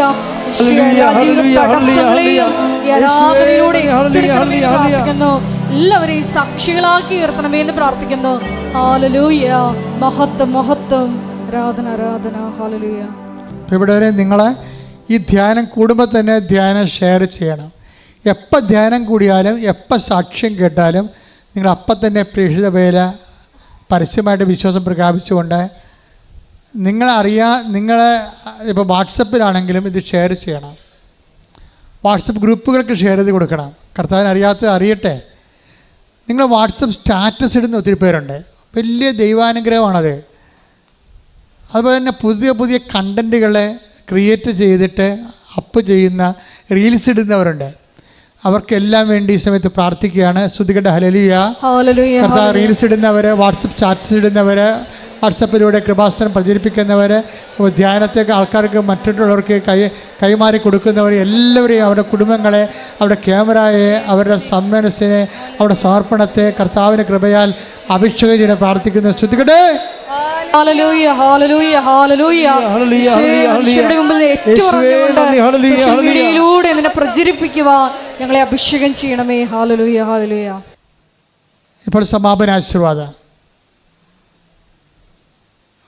കൈകൾ കൂപ്പി ശിരസ് നമിച്ച് ആശീർവാദം സ്വീകരിക്കുക. ഒരിക്കൽ കൂടി മരിയൻ ഉടമ്പടിയിൽ സമർപ്പിച്ചിരിക്കുന്ന എല്ലാ വിഷയങ്ങളും, നമ്മുടെ ജീവിതത്തിൽ ഇപ്പോൾ നൊമ്പരപ്പെടുത്തുന്ന വിഷയങ്ങളും ദൈവമാതാവിൻ്റെ മധ്യസ്ഥയിൽ ദിവ്യകാരുണ്യ സന്നിധിയിൽ സമർപ്പിച്ച് നമുക്ക് ഒരു നിമിഷം മൗനമായിട്ട് പ്രാർത്ഥിക്കാം. ക്രിസ്തുവിൻ്റെ രണ്ടാം വരവിന് നമ്മളെ ഒരുക്കുന്ന വലിയ പാഠശാലയായ കൃപാസനത്തിലേക്ക് മരിയൻ ഉടമ്പടി വഴി നമ്മളെ ക്ഷണിച്ച ദൈവപിതാവിൻ്റെ സ്നേഹത്തിന് നന്ദി പറഞ്ഞുകൊണ്ട് കിട്ടുന്ന അവസരങ്ങളിലെല്ലാം കാരുണ്യ പ്രവർത്തനങ്ങളിലൂടെയും പ്രേക്ഷിത പ്രവർത്തനങ്ങളിലൂടെയും എല്ലാം ഈശോയെ നിൻ്റെ നാമത്തെ മറ്റുള്ളവരുടെ മുമ്പിൽ ഏറ്റുപറഞ്ഞുകൊണ്ട് ദൈവപിതാവിനെ മഹത്വപ്പെടുത്തുവാനുള്ള വലിയ കൃപയ്ക്ക് വേണ്ടി പ്രാർത്ഥിച്ചുകൊണ്ട് ശിരസ് നമിച്ച് നമുക്ക് ദിവ്യകാരുടെ നാഥൻ്റെ ആശീർവാദം സ്വീകരിക്കാം.